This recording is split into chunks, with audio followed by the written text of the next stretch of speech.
Hey, welcome everybody to the Talking About Show. Ah, so crimes against humanity here in Amarillo, Texas. This is real. It's so real. I got the balls to go right here on YouTube and publicize happening to me and the stories I heard about other people. Right, man. I wish this wasn't real. I wish this was untrue. I wish this was fabrication, like many, some doctors told me or telling other people I'm fabricating things because I have a mental health illness, right? But it's all true. All I could do is keep telling, is keep talking about what's happening to me currently here in Amarillo, Texas. That's been happening to me for the past 4.5 years.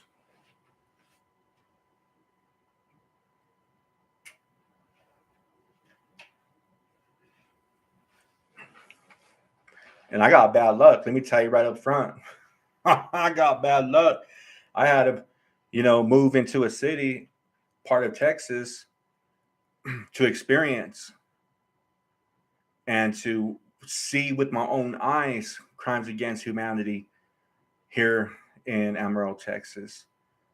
And let me tell you up front, the way these are health professionals, these are attorneys, or district attorneys, these are judges. This is involving even the mayor, Ginger Nelson, and the Texas Department of Workers' Compensation, right? That's the state of Texas. That's supposed to So their role, the Texas Department of Workers' Compensation. Let me give you a little background history about the Texas Department of Workers' Compensation. I'm pretty sure this is how all departments of each state here in the United States of America operates when it comes to um, injured worker compensation claims. Right? They're in place to regulate and to regulate the policies that are passed by each state legislation, and they have to follow United States federal regulations, right? No discrimination, things in that nature, labor rights protections. So they're supposed to regulate. The Texas Department of Workers' Compensation is supposed to prevent the employer, the insurance carrier, and the employee from committing some sort of fraudulent work accident. Okay. That's the main purpose of the Texas Department of Workers' Compensation. And this also involves, in my workers' compensation claim, the Office of the Injured Employee Counsel. Here in Texas, if you can't acquire an attorney, a workers' compensation attorney, Texas state government has the office, which I just told you, it's named the Office of the Injured Employee Counsel. They have ombudsmen that are trained in Texas worker compensation, injured workers compensation claims. They're supposed to assist injured workers. They're supposed to educate American workers, right? Injured American workers, and to help them navigate the Texas workers compensation laws and policies and things of that nature. So this involves a whole lot of people. It involves, and it's like, just let me tell you, it also involves both hospitals, Baptist St. Anthony, Northwest Texas Hospital. I'm not shitting you. These two hospitals are right next to each other here in Amarillo, Texas, right? Literally a couple of 100 feet, maybe 500 feet, 1,000 feet away from each other. I mean, they share the same parking lot. That's how close they are. So, I guess I have to file a complaint with the United Nations now. That's what I'm thinking about, because the reason why I'm thinking this is because these are crimes against humanity for, like me, for example, and other workers. Now, Mexican American workers are being targeted, and from what I observed and what I'm figuring out is that Mexican American workers have been severely discriminated here in Texas alone all this time, right? It's 2022. You don't hear about this in mainstream media, right? Makes you wonder, like, where's the news agency at? Because all they report is legal immigrants, right? And when we talk about illegal immigrants, who, Mexicans like myself and Chicanos like myself, Native Americans, because I'm Pascual Yaqui, I'm Native Mexican, and Sephardic and Ashkenaz Jewish descendant, right? Just finding this stuff out through my DNA, last names, um, things of that nature, that we're being targeted out here. We're being murdered at work, and it's being covered up as a work accident. Imagine that. I'm not, man. Like I said, I wish I was lying to everybody. I wish I was making this stuff up. Microphone check one, check two. Just want to make sure microphone is on. Yeah, I wish I was fabricating. I wish I was crazy, right? I wish I was crazy like George Santos over there on the East Coast, lying about his background history, right? Of who he is and who, where his family comes from and his um, work resume, and you know, all who knows that that's even his real name. But here at the Talking Box Show, I'm an independent researcher, and I don't, for me, I don't listen to what people say all the time, right? Especially if it's targeting another group of people, whether if it's Republicans or Democrats or just anybody in general, right? When and just that's how I conduct myself. That's how I walk. These are the principles I stand on. People, because growing up, people from the hood of Denver, Colorado, people say stuff all the time. The rabbis call it lashon hara, right? Evil speech and everything, spreading rumors and gossiping about people. It happens all the time, right? So what? I'm not exempt from that. How I countered that was just being honest and being real, and keeping it moving. So I don't, if people say something serious, I look into it, and I'm not biasedly looking into what people are telling me. I'm actually unbiased, meaning I'm not looking for the information to harm somebody, right? Or to attack somebody or to assail someone's character. No, I'm just looking at it, see if it's true, and then ultimately, whether if it's true or not, it's up to me to decide what I'm going to do with this new information that I found out. A lot of times people are lying. A lot of times people are telling the truth. What am I going to do with it? I see a lot of people just jumping on the bandwagon, don't have these principles from the hood, right? Just listen to cowtails all the time, right? And they act on it.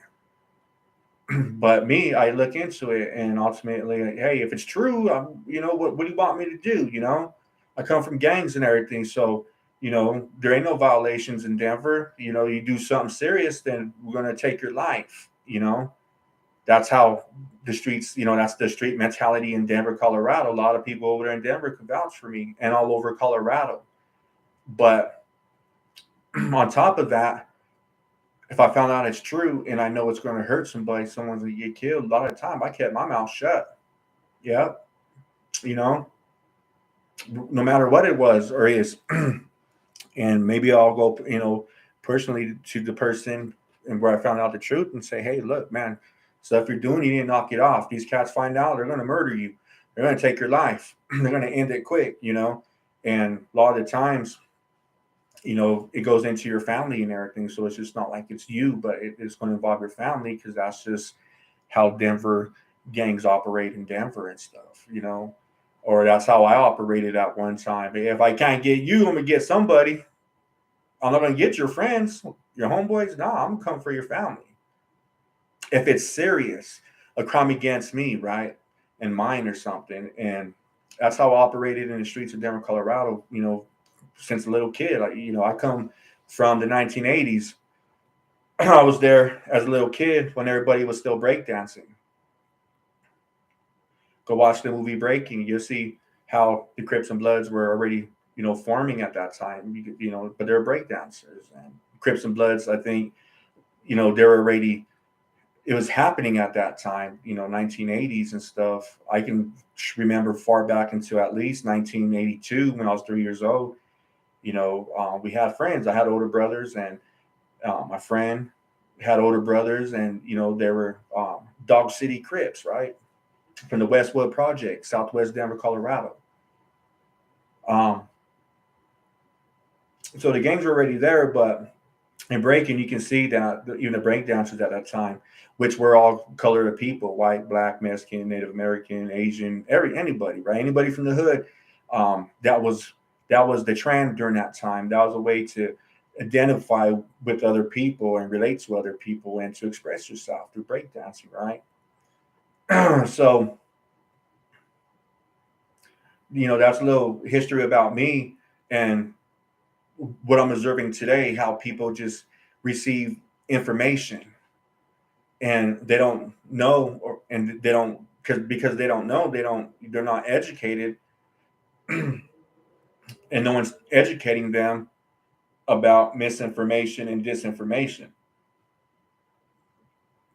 So you hear there's a lot of misinformation out there, a lot of disinformation. Misinformation is 50-50 of information. Half of it's true and half of it's incorrect, it's untrue. And then disinformation is just a total lie, deception, right? So I just wanted to talk about that. And yeah, the crimes against humanity here in Amarillo, Texas. I mean, what would you do if you watch my video? Is Texas government a tyranny? Watch that video, because this is a part two of that. Looking at that topic, that subject from a different perspective. Looking, asking the question: is Amarillo City, the Amarillo government, are they committing crimes against humanity?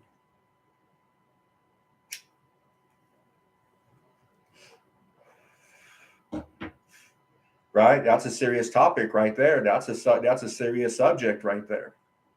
But keep in mind, I'm brown, right? And on top of that, makes it worse, I'm half white. So a lot of people don't like half breeds today. God bless President Obama. He's half black and half white, right? So he knows where I'm coming from. He knows the struggles, the inner struggles of being biracial. It's nothing to be ashamed of. It makes me stronger. Ask anybody here in the United States of America that's biracial. And I'm not even really biracial. I'm like quadruple racial, because my ancestors, I don't like to identify as brown or white or black. I know where my ancestors come from simply from family stories, asking where everybody come from, and taking DNA tests and figuring out and discovering, hey, I got people coming from Spain and, from Europe, Germany, Czechoslovakia, Poland, Finland, Russia, Ukraine. Well, I shouldn't say Russia, but Ukraine. I'm kind of sounding like George Santos over here now, right? But mine's like I said, anybody can verify it. I don't promote untruths or lies or anything. I'm not trying to financially gain anything, and in my platform right here, I'm just here to tell the public what's going on, and hopefully, the attention the publics can learn from me and become independent researchers to help them navigate through the confusion here in the political arena and everyday life, right? We got to start talking about gangs and everything, you know, and the experiences and why the gangs were created in the first place. Why were people in the gang? I'll tell you what, I'm not active, but when I was active, I felt a lot safe. I wish I was active right now. Every day I ask myself, do I just want to reactivate myself, go back to gangs? Because I felt the most protected then. But that's like the stupidest thing, right? Because you're going to go into a gang and then what? Go against the United States government or a state government? And for what? It's common knowledge. These poor communities are being exploited. But people have to understand too, when I talk about the hoods, I'm talking about everybody that I see that lived around then and now. Whites, blacks, browns, Native Americans, Asians, everybody, Middle Eastern, Jews, non-Jews, whatever, right? Everybody's there in these poor communities and being exploited, right? And a lot of people are trying to see, back in the day, how I viewed rap with my friends and brothers was, man, if you can make it famous, and famous meant you're gonna make a ton of money. So you're gonna have the opportunity to get you and your family and friends out of there, out of the hood. It ain't good for nobody. Everybody knows that. And that's what the younger generations need to know. You know, glorifying gun violence, you're not doing anything. I mean, you're living in pleasure for 1 second, and then you can, it's possible you could be murdered, and it happens all the time, right? I was there as a little kid watching this stuff happen, and I'm in my 40s now, and it's still happening. Just got worse, right? Like in Denver, Colorado, for example, them young cats over there, them fools are gang banging. Them dudes are gang banging over there, right? Not just males, but females. But now they got legal guns. So imagine that, gang banging, and you threaten me, and I got my concealed weapon on me. I have my permit to my gun, and you threaten my life, and you come at me, I could shoot you down. And you're from the opposite gang. Most of the time, you're having problems with people from a gang, right? A color. And that's how cold the game has gotten here in the United States of America. So eventually, I'll want to touch down on that topic, that subject under discussion, how we're destroying ourselves, how we're helping people that are racist. Now, I'm not saying everyone's racist, but every culture has good people and bad people, racist and non-racist, And I honestly think that, biracial people are the answer to the racism today here in the United States of America. Like me, I can't be racist, hate just white people, right? Because I'm Mexican, native Mexican. And I just can't hate other Mexicans because I'm white, right? I can switch my maiden name up quick. People, when they see me, they don't know what race I'm from or what culture I'm from. Middle Eastern people come up to me and ask me, people from Asia come up and ask me, are you from China? you know, people in the black communities ask me, are you black? But I have ancestors from Africa too, West Africa, between Somalia and Ethiopia. And, I take pride in my ancestors, because what I see is that, my ancestors believe and saw people like how I still see people, how I see people today as people, not based on their skin color, and not judging and regulating people on if they're rich or poor, educated or not. I'm not a shallow person. I'm a real person, and I just keep it moving. So there's a lot of topics I want to talk about and subjects, but let me tell you what's happening here in Amarillo, Texas. Watch my video, that first video I mentioned, and I just want to kind of elaborate on that. Yeah, should I file a complaint with the United Nations? Because I filed multiple complaints with the FBI back in 2018, 2019, 2020, 2021, just this year too, 2022, and telling them, look, I'm over here. I got, what I'm coming to realize is that I was being discriminated at work because I'm a Native Mexican American Jew, right? And I was assaulted with heavy machinery at work, and I was threatened by superintendents not to say anything. And just, the third work accident was the worst. I got crushed. My whole body, the excavator operator lowered the bucket on my hard hat when I was in a squat position. It crushed me. And I don't know how long I was unconscious for. Nobody called 911. And it took the employer 3 hours to get me to an urgent healthcare clinic. And then it took another 3.5 hours while waiting inside of an examination room to see a nurse practitioner who ultimately, it took x-rays on my chest, my arm, my hand, I believe, if I remember correctly, and said there was nothing broken, and she released me back to work that same day. And she gave me a shot. And when I asked her, what was the shot for? She said, for the inflammation in my neck and my back. But I wasn't injured, you see? But what I'm figuring out and finding out today, that there's a lot of catastrophic injuries That's part of my workers' compensation claim, right? Contusions to my brain, talking about brain bruising, and not just that alone, but the scalp. I have contusions on my scalp from when I got crushed. And I received no medical treatment. I mean, I have injuries throughout my body, my neck, and now I'm on Social Security, and I'm 4.5 years later, all this time, I'm asking for help from medical doctors, a lot of health professionals, even mental health professionals, and I'm being treated as a subhuman. Does anybody know what it's like to be treated as a subhuman? Right? They talk to you like you're unintelligent. They don't listen to you, especially in a life crisis, right? I mean, I'm still going through 4.5 years later, believe it or not, an emergency, a medical emergency, because I was crushed with an excavator bucket. And then a month later, a medical doctor assaulted me, sneakered me in an examination room after he was accusing me of insurance fraud and knocked me out unconscious for my phone. So much PTSD. These cats didn't even diagnose me with PTSD. Finally, on my first follow-up visit on June 20th, 2018, that's 2 days after I got crushed, I had to go back to work.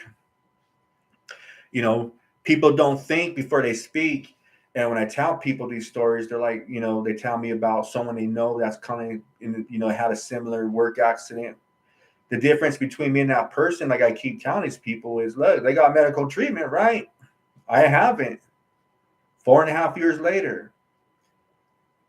Or they tell me, why'd you go back to work? I'd have quit and found a new job. How? Now I'm tied to this damn employer. If I quit, that means I lose any hope of chance for any benefit, because I don't have millions of dollars to pay for the surgery to reconstruct my body, because that's how badly injured I am. And that's some of these, a lot of these medical diagnoses they made through MRI scans, X-rays, and so that's what I'm going through. My life has drastically changed for the worse in the last 4.5 years. And because it is crush concussion, I'm not even on the right medication to deal with PTSD. And I recently was diagnosed with PTSD, even though here in Amarillo, Texas, I've been going to the Texas Panhandle Center for the last 3 years. Being seen, talking to a psychiatrist, and every visit, I'm talking about what I told her everything I'm telling the viewer right now on YouTube about this damn work accident, right? Because that's PTSD. That's a lot of trauma that I'm dealing with, and to make things worse, these doctors knew about it, and these psychiatrists, and they just chose to, for the psychiatry aspect, they mentally abused me. They said I was bipolar, I was lying, fabricating, and they put me on medication where I had adverse reactions. That stuff made me suicidal. Now, you would think I would be suicidal, right? Because after my work accident, I became homeless. Lost my car, my truck, lost everything, right? Designer clothes, lost my Oakley glasses, everything, tons of money. Can't work now, I'm homeless. Can't pay my child support, nothing, right? You would think that I would have succumbed when I was homeless to being an alcoholic. Why not? During that time, I had a decision. Like, look, I got every rational reason to drink my life away. Now I'm hopeless. No one's helping me out. People left me homeless. Can't work, even though I try to work, and that's a thing too. So in 2019, even 2018, after this, I worked after I got crushed. I still worked up to July 27th of 2018 in this condition. But during this time, because of the crush concussion, man, I was in the daze.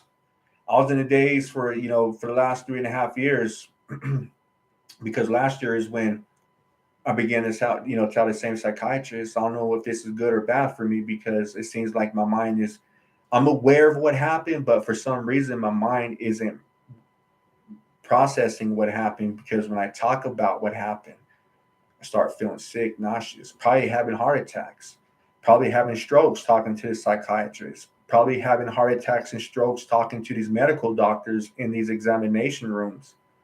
Imagine that. And, you know, but it took all that, and it took my case manager at Texas Panhandle Center last month. She came to my apartment. This is the first time I saw her because after what happened in Uvalde, Texas, imagine this aspect of this story. I was telling the psychiatrist for the last 3 years. She's a Latina from the East Coast. Telling her, look, I need help. I said, we all need help out here. I know, look, I'm not denying I'm mentally ill, but it's not bipolar. I'm dealing with post-traumatic stress disorder, plus a lot of brain injuries and, you know, catastrophic injuries to my head and my neck and the rest of my body. So please, at any time in your private life, when you go home, you can file a complaint with the Department of Justice and remain anonymous, right? This is a psychiatrist, higher education. None of that, you know, it, from what I personally think, how I understand what she was doing, that people were involved and, you know, telling her, directing her how to treat me in my psychiatry treatment. That's why she wouldn't diagnose me with PTSD. Why? Because if anybody has, if any doctor, whether it's a medical doctor or a psychiatrist, when they diagnose you with post-traumatic stress disorder, there has to be an underlying reason. People don't just have post-traumatic stress disorder, right? You know, her during this time, the best thing she should have done, she should have diagnosed me with some kind of anti-society disorder or something, right? She probably would have a chance to defend herself whenever I get to the point of going into court. But with PTSD, there has to be an underlying reason. And why is mine extreme? You know, why I look at I was on Cinco de Mayo of 2018 at work. I was hit in the back, threatened, denied medical treatment. My stomach still sticks out today. Hematoma to the abdominal wall, right? It's acute hematoma that I discovered this year that I have from that work accident from a doctor who never told me about this hematoma in my stomach. So, and my intention is to inform the public, look, don't be that person that's going to think it won't happen to you. If people, you know, if a law firm, right, if I would have been able to hire a law firm to come here in Amarillo, Texas, in the court system to represent me, right? Even going up into the United States Supreme Court, because now we're dealing with civil rights violations. Look, there's past grievances. I'm trying to use the judicial system, right, the court system to address, like we're supposed to as American citizen, but I'm being denied that right. I'm being denied due process now. I'm being denied, you know, equal protection of the state law here in Texas. So I have to sit here and suffer and, you know, endure this and go public and talk about it. One, it's going to help me deal with the stress. I can't keep it bottled up in my mind. It's just killing me, you know? It's making me go nuts. So don't be that person at work today. If you're working right now watching this video, or you have to go work overnight tonight, the graveyard shift, right? Night shift, or you're going to work tomorrow morning. Don't be that American worker that thinks you're safe at work, because just all over the United States, but majority from what I'm observing and the, you know, news reports that I'm reading and news videos I'm watching, like everybody else, if they're paying attention, right, what's really going on, these crimes are happening in these Republican states.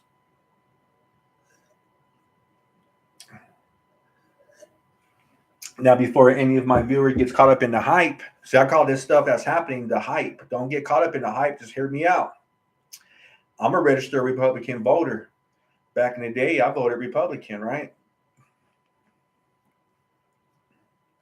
So what does that tell you now? I'm a Democrat, so I'm from Colorado. I was in Colorado voting Republican, right? And let me tell you one thing about white supremacy and the Ku Klux Klan in the Democratic Party.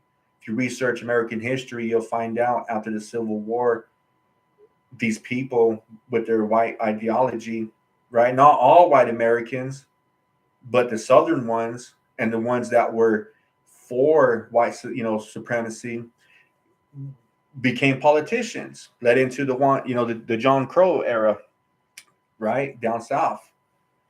And there was racism in Colorado from the KKK too. I mean, remember, I'm from Denver, Colorado, so a lot of people can vouch for me, right? Whites, blacks, everybody that was there in 1992. The Ku Klux Klan went to the Colorado Capitol, and they're doing this for a couple of years already. And the Denver Police Department used to protect them.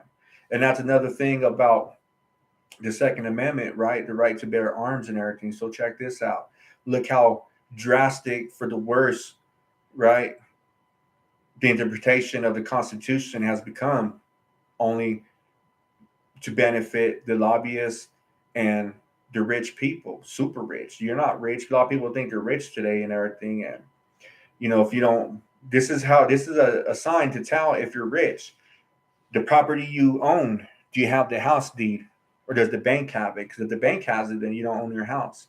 The car you have, if it's a 2022, do you own that car? Can you show a car title right now, right? Or does somebody else have that car title? Namely a bank or a car lot, right? Yeah, you're not rich. You might think. You don't own that property. Your intention is to own that property, but things are so, lobbyism is so bad against American workers. I'll just use, so when I talk about people, I'm not the only person that's upset and tired of listening to racism, right? It's real, but I'm just going to talk to everybody and to call everybody American workers, because everybody that's here in the United States of America are American workers, right? 90% of us are workers, no matter if you're in the music industry or, in Hollywood, whatever. You're still a worker. You're an actor. You're an actress. You have to perform labor, right, to earn your income. So, American workers today, because of the hype, right? The quality of life for us, imagine that, not only at work, but even in our own private home. Our intention is to own our property and cars, live the American dream, right? That stuff's out. Sorry, that American dream is out the door for most of us. And the ones that, the small few that have the opportunity to make it, I mean, it's like people are squandering that right. Millions of dollars, right? Still coming back to the hood and getting shot up. Don't come back to the hood. Stay away. Get hire your friends, hire your family members, make businesses, another state, whatever, right? Get out of the gangs. Just get out of that stuff. Go to college. And a lot of these rappers, or some of these rappers that I've seen, they have college degrees. And now you got rappers from other countries coming over here, perpetrating to be American gangsters and all that. And so that, and I'm not saying they're weak or anything. Hell no, these dudes got, to prove they got to prove a lot more. So they're going to do a lot more to get recognized and respect for who they are from another country here in the United States. So it makes them worse, right? It's like they're more triple OG than the OGs or something in that nature, right? Because they gotta do a lot more stunts to get recognized and accepted in the gang culture and all that. But here in Amarillo, stories I heard, like about the cat at the same company I was working for. That's why I said I'll mention it again. Watch the other video. This is part 2. Just looking at the question, is Texas government a tyranny? Does it oppress American workers here? Does it oppress American citizens here? And in that first video, I told the viewer, and that's why it's a question. You decide. I'm just telling you what's going on over here in my personal life and how it's affected me. And I'm talking about what I've seen with my own eyes and heard with my own ears from other workers. Like that co-worker showed me that day after my first work accident, right? This is construction. I was working on I-27 in Hollywood Road, highway bridge demolition and construction. This dude showed me his foot. He had a club foot, meaning it was black, different colors, right? He's Mexican American. Told me he can't do labor work like us because we had to rake asphalt that was pouring on the highway. He said I can only operate the roller. The company only allows me that because I can't stand and work because I broke my foot. And he was telling me his story, and I said, man, I couldn't believe what I was hearing, right? I was like, all right, well, show me that. So he takes off his boot and his socks and, his sock, and he shows me. I'm like, dang, looked like a club foot. And I asked him, when did this happen? He said a 1 year, and this is sometime February, probably like March, April 2018. And he told me this happened a year before, 1 year before, that he broke his foot and ankle at work. And he told me, yeah, the employer.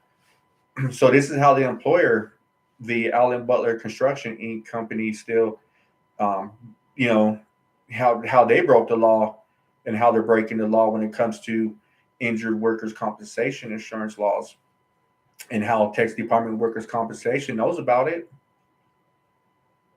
But who's regulating them? Right? So if Texas Department of Workers' Compensation is supposed to regulate Texas Mutual Insurance Company, because that's the insurance company that my previous employer has when I got crushed. So if the TDWC is supposed to regulate and enforce state policy, right? Respect American workers, they need compensation, medical treatment, monetary compensation from pain and suffering and lost hours of work, right? That's the only right thing to do, especially when you're not, especially when you have higher education, you own your own company, anywhere in the United States of America, you have college education, right? You're making multi-millions of dollars, and you're educated in the national labor rights and OSHA laws, and you disregard them. Why? Because it costs you money to enforce them at work, and that's one of the things that American private business owners have to accept. Look, imagine you working for me, since you have your company and you don't want to enforce these rights. So imagine you working for me, and you have to risk your life every day at work. So that's exactly what's happening here in Texas. They don't enforce, no one's regulating TDWC. They're not regulating their workers' compensation insurance claim. It's not like they have, it's not like they don't know what happened to me in my workers' compensation claim. No, they have all the documents too, but they're allowing it to happen. And I'm allowing them to do it, right? Why? Because I have multiple brain injuries. Can you imagine what a concussion, a crush concussion is? Has anybody even heard of a crush concussion? I didn't know. I'm doing independent research and, aggravating my trauma. When I look into this stuff, it's some scary stuff. But, a crush concussion is a rare injury to the brain. And not too many people survive it with medical treatment. And I didn't receive medical treatment.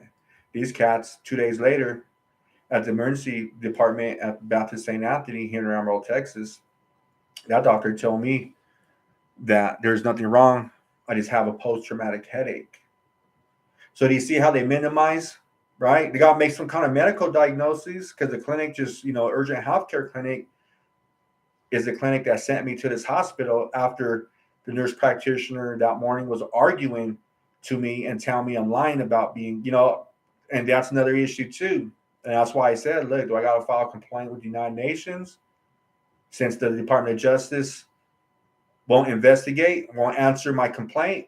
And I ended up on the FBI watch list for reaching out to the FBI and the Department of Justice while President Donald Trump was the president. And, I want to point something out. All this stuff he's saying in the news as a president and calling these immigrants illegal immigrants and criminals. Who do you think, Now, don't let me ask you that question, but from what I observe, everybody that's non-brown, right? If you're Mexican or Native or Asian, even Latino or Latina, these cats here in the United States of America were looking at us like we're illegal. I was going places and people were looking at me, treating me different, right? That's all the rhetoric from President Donald Trump, because these other cultures of people, they can't distinguish us from illegal to being legal.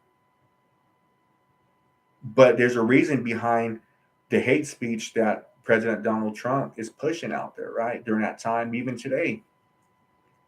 And it goes back to the Mexican American Repatriation Act, that time when the 31st president of the United States of America, the Republican president Roosevelt, right before and at the end of the American Depression, right? And right before World War II, began to illegally, massively deport Mexican Americans to Mexico. From where? Here in the United States of America? Check this kicker out. They have us so divided.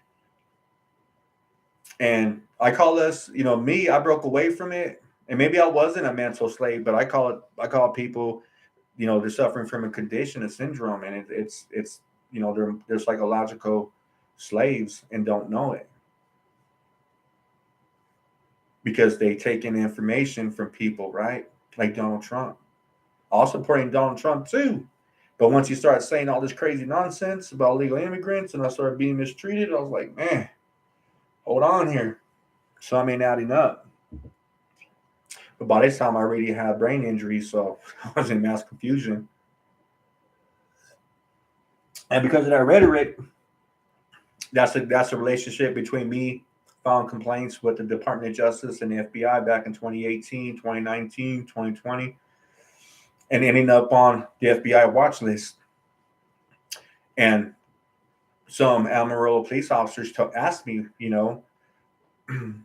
3 years ago, why are you on the FBI watch list? I said, it's my first time finding out I'm on the FBI watch list. I haven't done anything wrong. And I tell them, I was asking for help. And I guess when you're Mexican, and especially when you're a Mexican Jew, right, you get mistreated this way. But that's the history here in the United States of America. That's what they call today critical race theory, right? CRT. No, that's American history. They don't want us to remember the past. And like I said,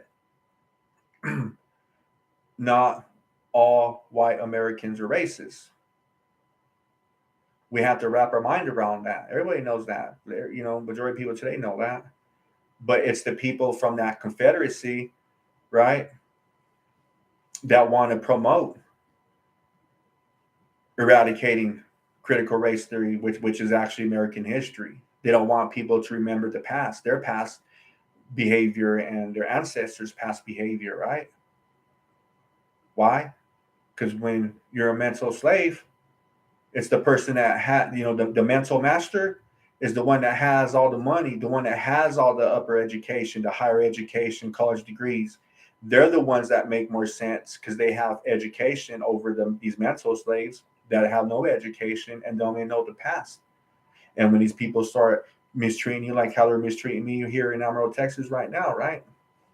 What are you going to do at that time? When you find out the state that you work in, all your tax money is going to a system that doesn't recognize you as American citizen. They recognize you as a sub creature, not even a human being. So like that dude at work, imagine that, broken foot a year later, and he's from Lubbock, Texas, and he's working over here in Amarillo, Texas, because that's where this company's based at. Now they have a second office here in Amarillo, Texas, but this she's like, right here in my rib cage, guys, 4.5 years, that sharp pain, it just hurts, and it's hard to breathe. And all I could do is what? Come on YouTube and just crying, right? Because that's what people will say. You see any tears in my eyes, right? But the pain is unbearable. Man, it's crazy. And And that's a whole another story too, right?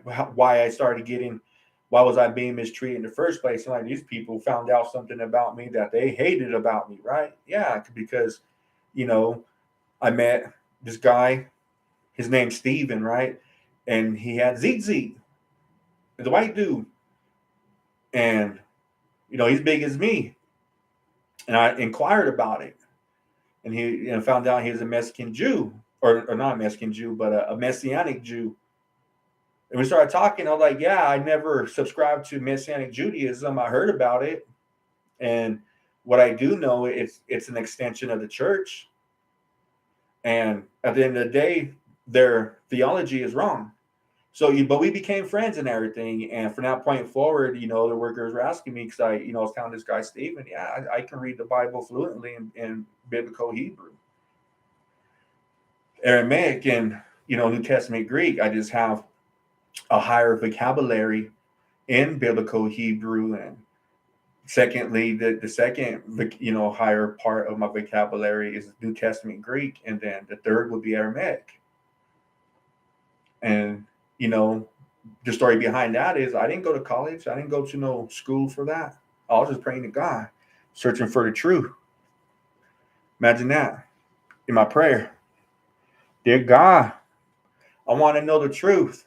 I know it's impossible, and I was just being honest with God because me and God, He never answers. I'm over 40 years old. This God, whatever it is, He hasn't reached out to me, never talked to me, never gave me no vision, no dream, never seen God in my dreams, none of that stuff, right? But I argue with Him at the beginning of my tshuva, a lot of years, 14 years. Well, I'm 15 years doing my tshuva, right? And I argue with God. I used to argue all the time. Really not about myself, about other people, right? Why are they being mistreated? How come this is happening? How come you're allowing this happen? Why are you letting little kids die?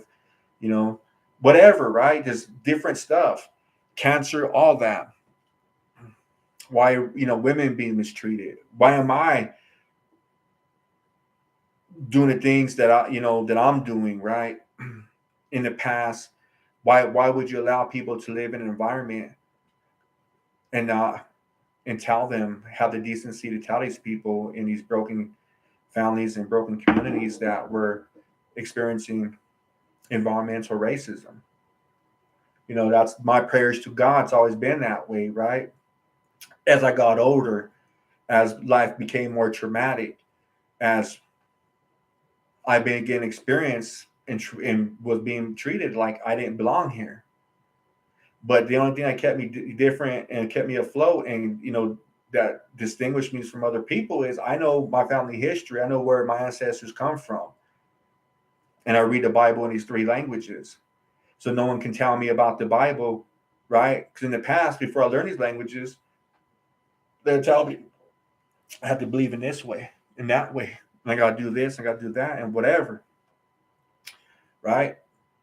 But now today, somebody wants to argue with me about the Bible and try to tell me I got to believe this way, that way. I tell them, show me where you're telling me right here in these languages. I don't rely on a translation or a translated Bible in English.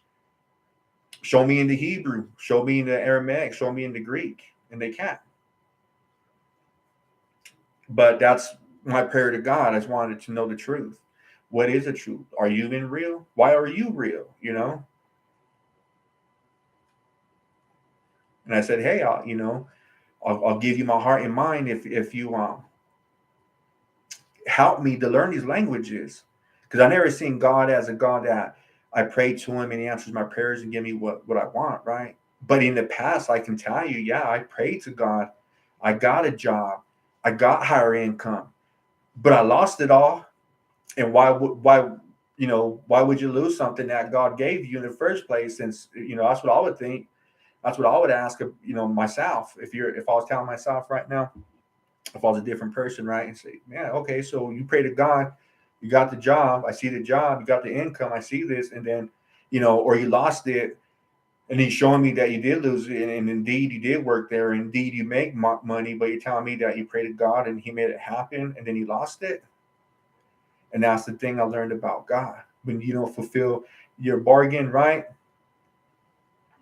Saying, hey, if you do this for me, in return, I'm gonna do this for you. And you don't live up to that bargain, it's like, eventually he just cuts you off and he don't answer your prayers no more. And you got to do, you got to show him or show it.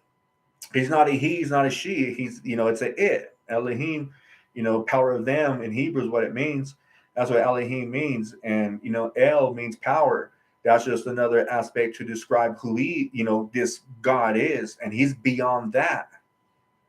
For example, I was telling my wife the other day, I said, look, you know how we live in reality, right? Everything's real to us. Everything that we see and we smell and we hear and we experience and we feel and taste, right? It's all reality for us. But God, on that spectrum where he's at, since it's the creator, this is artificial intelligence. This is an artificial reality that we live in.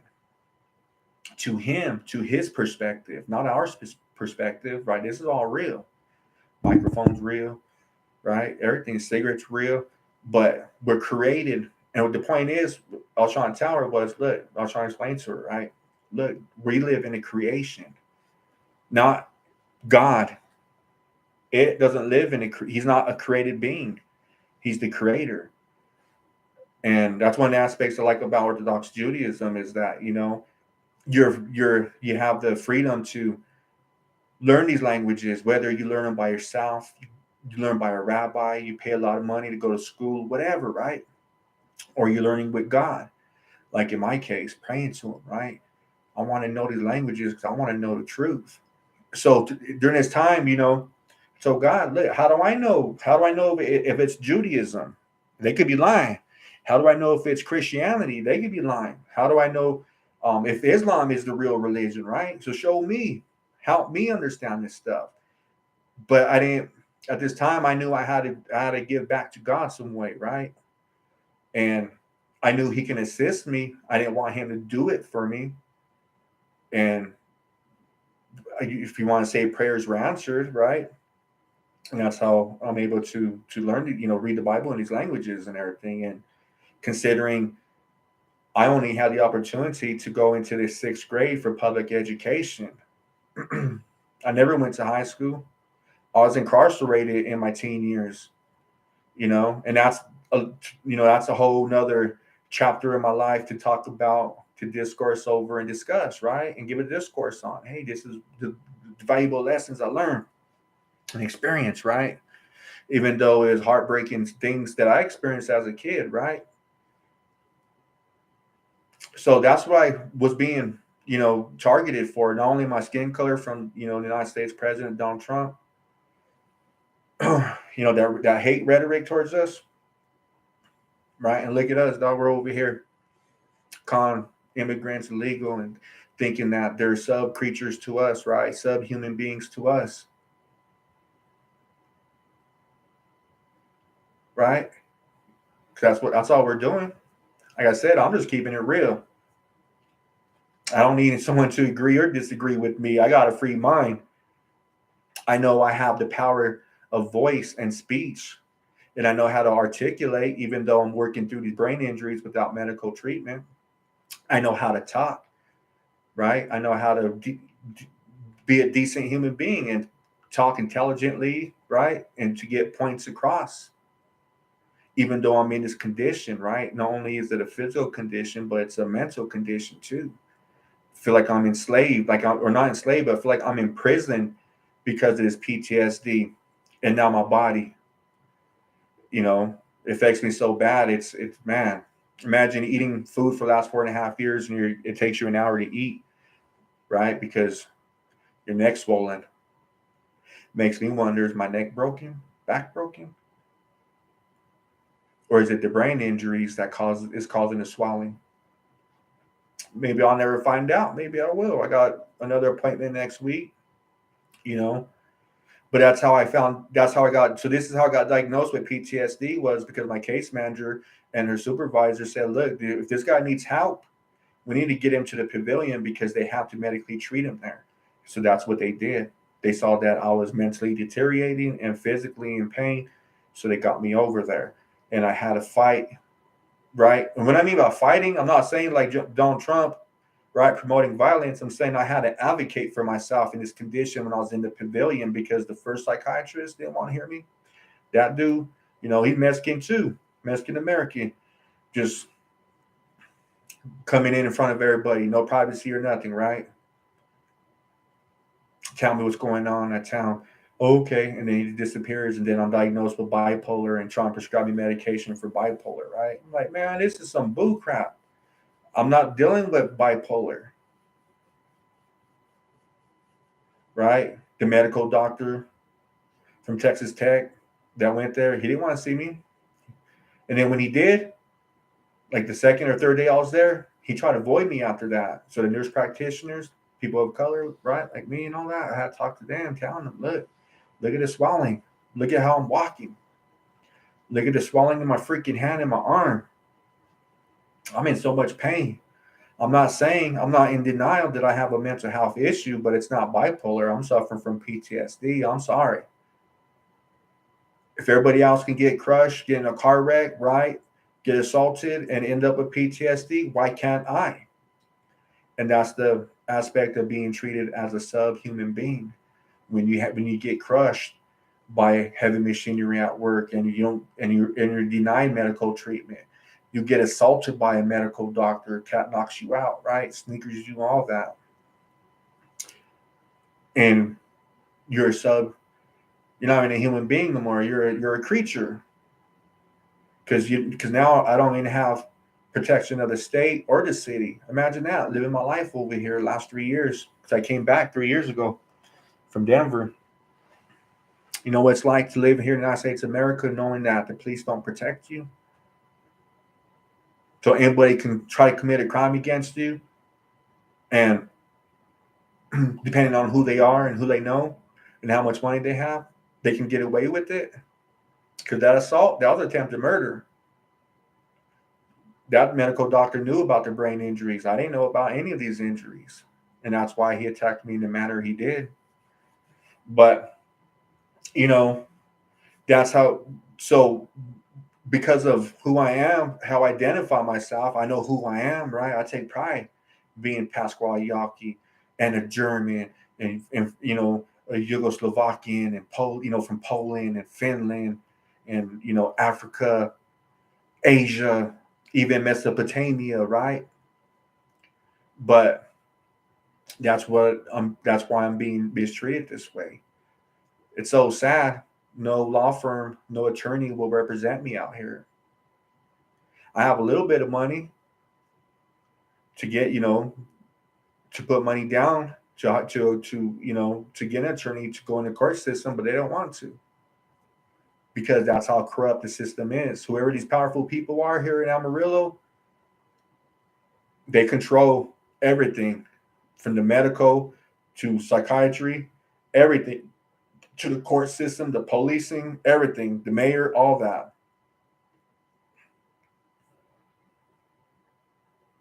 And in Lubbock, right? Because that dude's probably still going to the urgent healthcare clinic with a broken foot. And he told me, like, I know this stuff's broken. And I was like, why don't you get an attorney? I can't. Why not? If I file a workers' compensation claim or get an attorney, they're going to lose in the court system here, and I'll get fired from this employer. I'll be blackballed, and I won't be able to work in Texas ever again. Imagine that. What you think I'm going to discredit him and tell him, be like these shallow people out there, say, "Oh man, you crazy, dog. No man, you crazy. I will get an attorney still. I'll figure out a way." Yeah, but you're saying that because you don't have a broken foot. You're not from here in Amarillo, Texas, or Lubbock, or in Texas, and And if you are, then you already know how it is. And you don't know what it's like to go through that psychological stress when you're working with a broken foot. Imagine that. I'm not lying. Like, man. But I know I have to be the one to witness and testify and go public and talk about this stuff, right? And it's taken me 4.5 years later. To me, since I've been crushed, imagine me telling a psychiatrist and doctors, like, look, I lost my sense of time now. You know, they wouldn't ask me, "What do you mean? What do you mean you lost a sense of time?" Right? They'll just look at me all evil and stuff. You know, because they're interrogating me. I have brain injuries. They were exploiting my brain injuries. These people thought I was going to die. I thought I was going to die. Right? Crush concussion, look that stuff up. Without medical treatment, and people die with the crush concussion all the time, right? But it's a rare thing for a person to live through it, but they usually end up dying. I know, I went to college though for psychology, American history. I didn't have the opportunity like everybody else to finish, but I read the textbook, and it was only introduction to psychology, American psychology and American history. But I read those books about 5 or 6 times during the time that I was going. So I knew that what's probably keeping me alive is a shock. Imagine that. Praying to God, don't let the shock stop. Because once the shock stops, my heart's gonna stop and I'm gonna die, and these people are going to get away with these crimes, right?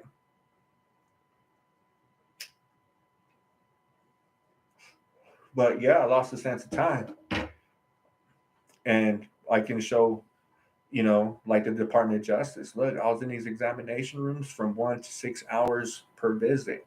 And I was walking away with no medical treatment, no medical plan, no references for specialists, nothing.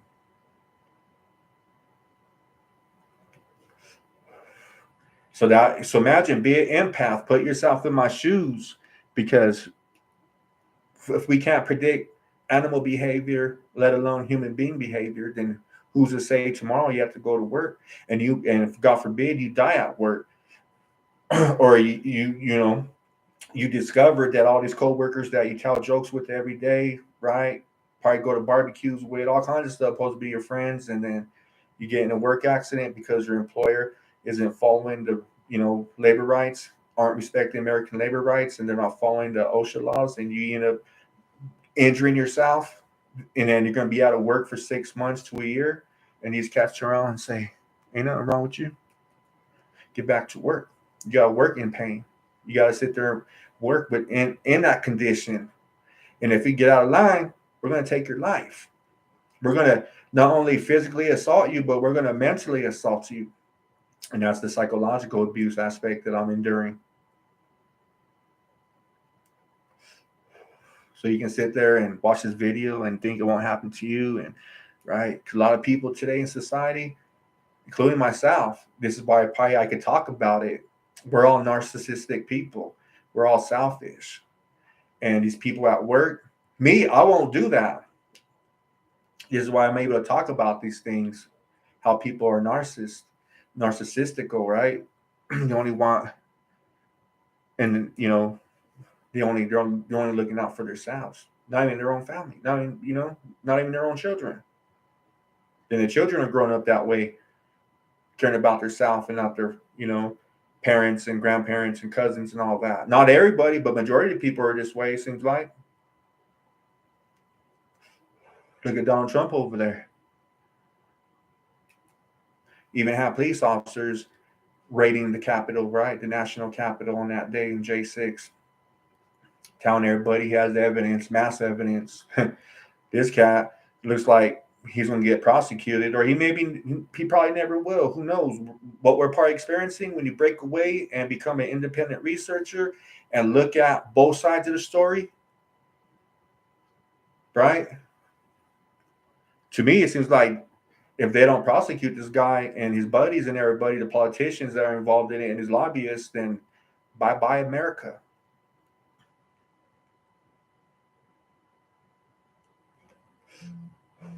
So go ahead, keep playing around, making it a Democrat Republican thing, right? Me against you, you against me. Because when we all lose our rights, I'm gonna be right there telling you guys, look, I've been telling this on YouTube, on TikTok for the last year, what's going on. Now look it, we're all here. So I don't want to hear nobody crying and whining about it now. Because I still haven't received my medical treatment. You see me walk around all crippled, right? See the swelling in my neck when I do try, like, I gotta wash my laundry this week. I haven't washed my laundry in probably a month. I've been wearing the same clothes. So if you watch my videos, you're like, man, this dude's wearing the same clothes. Yeah, man. It's hard for me to go to the laundromat because I got crushed with an excavator bucket. It's so hard. It's so difficult, man.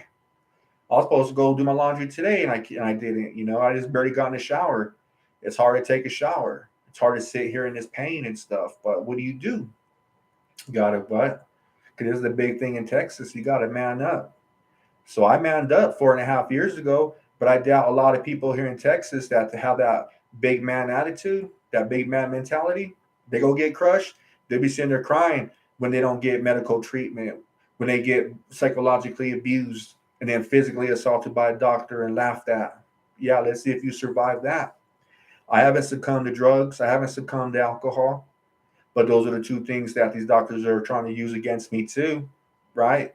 Because they're powerful people. They have the money. They have the credentials as doctors. Oh, I would never hurt a patient. Oh yeah. So explain to me why these pharmaceuticals, right? And these politicians were allowing pharmaceutical industry, along with these medical doctors, to prescribe opioids, right? You would never hurt your patient, but you guys are still choosing profit over the life of your patient, over American life. Just so what? You can make money and get high. So, you can fake everybody else. You're not going to fake me. Mm-mm. And now I'm being treated like, because I'm Mexican, I got a drug addiction, I'm an alcoholic and stuff.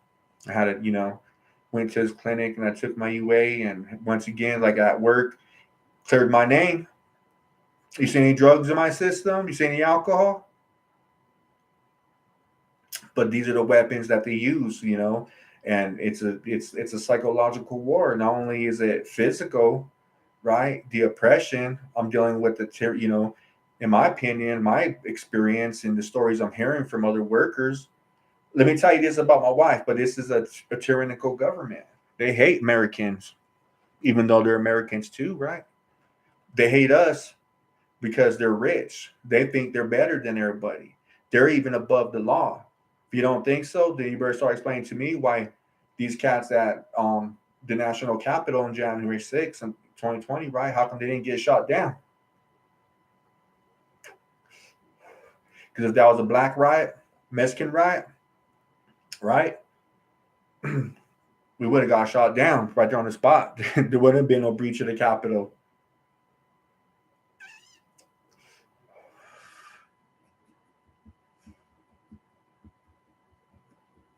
And the whites that have been with us, right? They would have got shot down too. Prosecuted even. If you survive. And like I said, I'm just telling the truth. Oh man, I was over here in my crib, right where I live, watching this. Man, I was, listening to Donald Trump march on down the Capitol, January 6th. Stop, right? He was literally telling everybody to freaking stop the transition of power. When President Joe Biden won, what kind of crap is that, dude? You gotta tell, where's the FBI at, right? Like a couple months ago in California, the FBI swooped in and raided those gangs. I saw Mexicans and blacks in those videos in California by the FBI. So what? That plot on January 6th, that wasn't freaking organized crime. What Donald Trump is doing, that's not organized crime. What these politicians are doing, that's not organized crime. Come on now, quit the games. That's called double standard practice of law. And our dumb selves down here on this level vote these politicians into office that cause division, and they're making tons of money. They get off. They're sociopaths. They're psychos. They get off on human suffering. But yeah, I was ready to go down there too. Yeah, that's an obligation if you're an American citizen, right? Defend the Constitution, defend democracy. I was ready to march down there too. Imagine me all crippled down there. Right? Can't even stand up for a long time. Like, man, you see me over there making an angel, right, on the lawn, because I gotta lay out and stretch out after a while. Like right now, it's what, been an hour. I'm in so much pain just sitting here. My neck, back, stomach, left rib cage. But good thing I didn't. And he never, President Donald Trump, he still hasn't. Okay, so check this out. Let's explore this aspect. He was telling America, his lawyers were telling America, a lot of these Republican politicians were telling America they have indeed mass voter fraud evidence, right? So now he's being investigated by the Department of Justice, right? People are still saying, "Oh, they're attacking him because he's my president. He's the right." People are so disillusioned. They compared him to Jesus Christ, like he's some savior or something. Like, really, you guys don't know the history of Donald Trump, right? Remember back in the '70s over there in New York, discrimination suits filed against him because he wasn't letting black or people of color rent property from him. But he tells the public, "Oh yeah, that charge, that allegation got dropped." And you find out, no, it didn't get dropped. You pleaded out. You took pretty much a plea agreement, and you had to start televising, I guess you call it, right, in newspapers and everything, that you do indeed rant to people of color. So explain that one to me. How these cats, how everybody's over here voting for, still thinking that he won the presidency. All his private investigators, check that out. This dude's a billionaire, right? These politicians are multimillionaires. I can't even get an attorney to hire me to go into the Amarillo Courts, right? They don't even want to waste their time. They don't want to take my money from me. Everything's off. Take money from me? What, you think I'm just going to let you just go to court and throw away the case? That's what they're thinking. And they don't want to, tarnish their reputation. Go over here to this court where they're going to lose, and it's possible they might get murdered too. I'm not lying. That's how bad it is here in Amarillo, Texas. But look at Donald Trump, these politicians, right? All these people running in for office and filing lawsuits, frivolous lawsuits, have all this money, the opportunity to go in the court system, and they lose. And the private investigators can't find no evidence, right? I mean, so we got to remember, if you've been around for at least 40 years, there's always been voter fraud. That's, people just do it, I guess. I don't know, but it's never been, it's, enough to, it's never been enough voter fraud to manipulate the outcome of anybody being put in office. But now we got to think about, like, okay, it's the last 40 years and everything. Maybe these politicians that were in office, because the news wasn't telling us how drastic his voter fraud was, right? Because supposedly it was just, a minute problem. It wasn't a big thing enough to, like I said, change the outcome of the presidency or anybody being put in office or anything that we voted on. That's common knowledge. But now maybe we got to rethink. Maybe they've been lying to us all this time, and both Democrat and Republicans just been lying to the people, right? Because to be honest, were you out there researching this stuff 20 years ago, 30 years ago, 40, 50 years ago? But these people have all this money, and it must be nice to be able to go into the court system and file these frivolous lawsuits and to keep losing. And you have to understand, when it comes to people that have a lot of money and have attorneys, right, powerful people that's willing to do it, right, all they're doing is postponing that investigation. That's it. That's all. They're not going to lose. The judge, everybody knows. Everybody in that system knows. Yeah, they're just doing this because they're trying to buy time.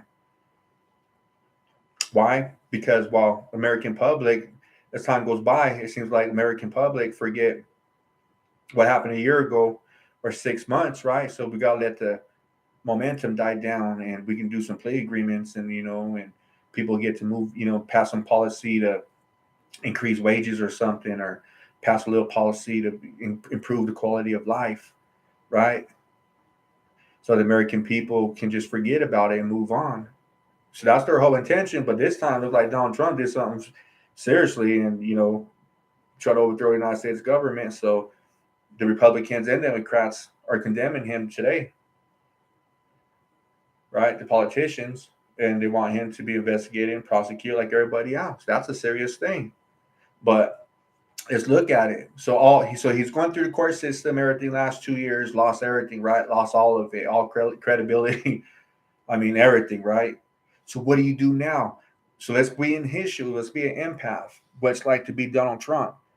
Let's say he's true, right? He's telling the truth. He's correct. He has um, Joe Biden is a criminal, and the Democrats, right? They manipulated the voting system, and to get Donald Trump out because Donald Trump is benefiting, the United States people, right? He's passing policy for all of us, even though we can look back, minimum wage like here in Texas, $7.50, and people are literally working out here for $7.50 or $10 an hour, losing their life here in Texas, and that's a common thing to die at work here in Texas. But so it's being empath, right? And he's innocent. He's telling the truth. So you go through all these legal remedies that you have. That's for everyone has access to the same thing that Donald Trump and his attorneys and these politicians are doing right here. That's being reported in the news.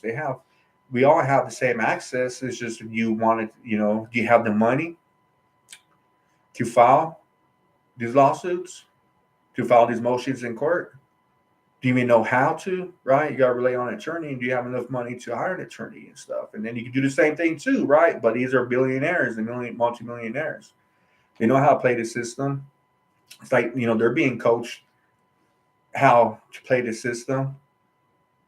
So let's say he's correct. He's telling the truth.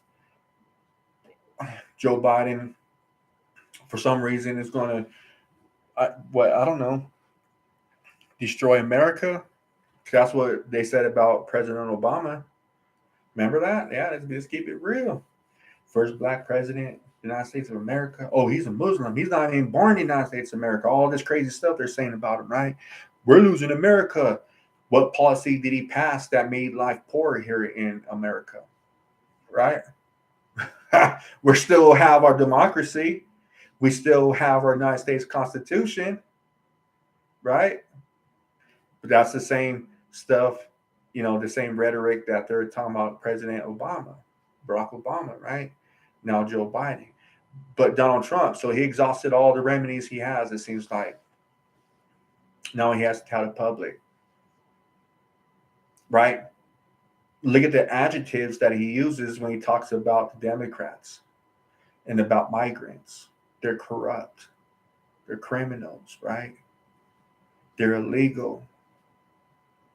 Rapists, murderers, drug dealers. Some of them are good, right? These are all adjectives you got to pay attention to what he's using. And people caught up in that hype, they feed off of it.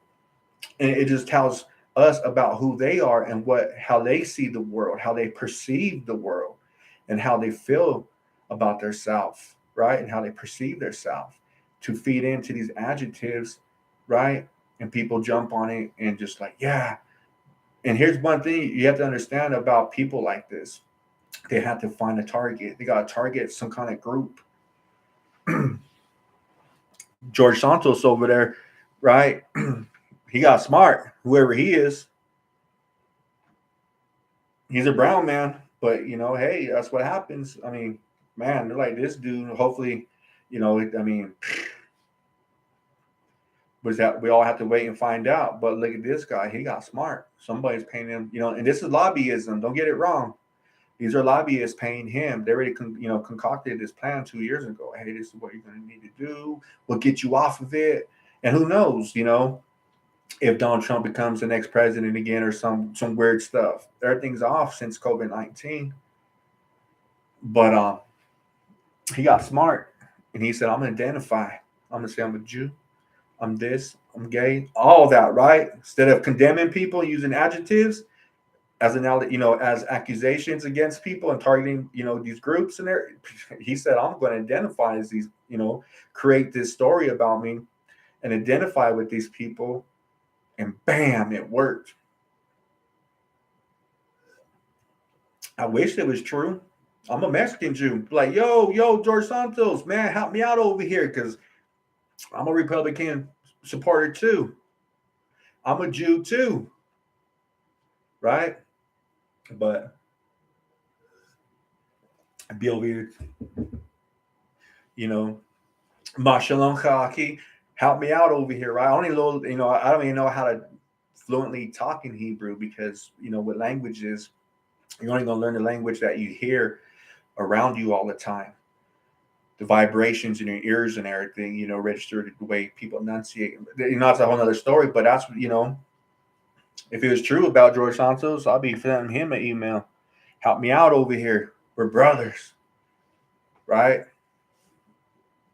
But Donald Trump, being an empath, we got to see how it is in his world, right? We got to walk in his shoes and everything. So you exhaust all your legal remedies, running, all this stuff's running out. Judges everywhere, Republican judges, right? Judges that were appointed into that office by Democrat and Republican presidents. They're rejecting Donald Trump's frivolous lawsuits, right? Because they know, and public's starting to like, man, it's 2 years later, and he's still running around filing frivolous lawsuits. Yeah, because he's just postponing the time. Hopefully, the United States, right, the population would just die down, get out the hype, and move on in life. But this one won't go away because he keeps coming back to the public using adjectives. George Santos got smart and identified with these adjectives and got into office. But so we're being Donald Trump. We're running out of legal remedies. So what do you do next? If you're telling the truth, right? It's been 2 years later, and supposedly, you're telling your audience that President Joe Biden's destroying America and democracy. Your rights are being taken away left and right. Right? What do you do then? Because you're telling the truth. You're a real American patriot, right? You should be in office. You actually won, but they committed voter fraud, and you're telling the public since 2 years ago, right? Even 4 years ago, 6 years ago, before he became president, he was already talking about voter fraud. But now he has all the evidence, and you're running out of remedy. And now this dictatorship under the Joe Biden administration is coming for you, right? They're going to incarcerate you, right? Now you're going to be a political freaking prisoner, right? By the own government that you once represented. And you got to get the urgent message out to your audience. Hey, here it is. You're a billionaire, multi-billionaire. Everybody that you know are multimillionaires and billionaires. So what do? Right? What's the next logical and rational solution? Well, use that money and you get people that are motivational speakers, like in church, all that stuff, right? And you get your mass evidence, put it all together, and you figure out how to tell the layman, the average American that doesn't have higher education, what this all means, right? You got to interpret these voting machines because that's where the evidence is at. Or if you have these ballots that weren't tabulated and, all these different things, the different stories that you're coming up with in the last 2 years in telling the public, you got to show us now. I have no problem with Donald Trump, and they came over here and said, hey, in Amarillo, hey, come down over here. The American public needs to see this, right? They give us a little freaking pamphlets or whatever, right? And you're looking at the pamphlet and you're like, man, look at this is what they're saying. And they show a little photocopy of a little bit of just a little increment, a little piece of the proof they have, right? Yeah, I'm going down there to go pay attention to what you're saying. Because if they do that to you, that means we're losing all of our rights. That's a big problem. That's a serious matter here in the United States of America, right? Then you go down there and they tell you, here's the mass evidence. Look at it. There's so much of it, especially with the technology we have today. Yeah, they can go through it all in 5-10 minutes. I mean, got to make it a 2-3 hour thing, right? We're just getting straight to the point. I don't want to hear theology. I don't want to hear no opinions. To show us where the facts. Exhibit A, here's the fact. Exhibit B, C, D, 20, all the way down the alphabet line. And once we get to Z, then we're like, wow. So what do we need to do now since we're seeing this mass evidence for ourselves? Right? And all the leaders from the community, right? Because in the broken communities, there ain't no leaders. And they come out, okay, this is what we got to do now. We got to bear arms. It's in the Constitution. We're at a frowning stage of American history. We might lose it all, right? That's what I would do. That's what you would do as a viewer, right? If you have a sound mind, if you're functioning logically and rationally, right? Who says you can't do that? Unless you're a mental slave. Counting all your life, you can't do this, you can't think that way, you gotta do this and live this way and think this way. Because if you go against what we're telling you, right, these mental masters, right, then we're gonna blackball you like they did that cat over in Lubbock, Texas, at that company, right? And I still wonder about that dude. Is he even alive? Is he even able to work? Is his foot still all jacked up? Do they have to amputate it? But that's what I would do if I was the former president of the United States of America and I had the proof, the evidence, right? Gotta show at one point, especially now, she's like the walls are closing in on President Donald Trump. So where's the evidence at? I guarantee if he went public and did it in that manner, I'm telling everybody right here on YouTube, right? Showing everybody the actual truth, not like the pillow guy over there, you know, doing his slides and showing whatever, interpreting, right? These voting machines. Where's the proof?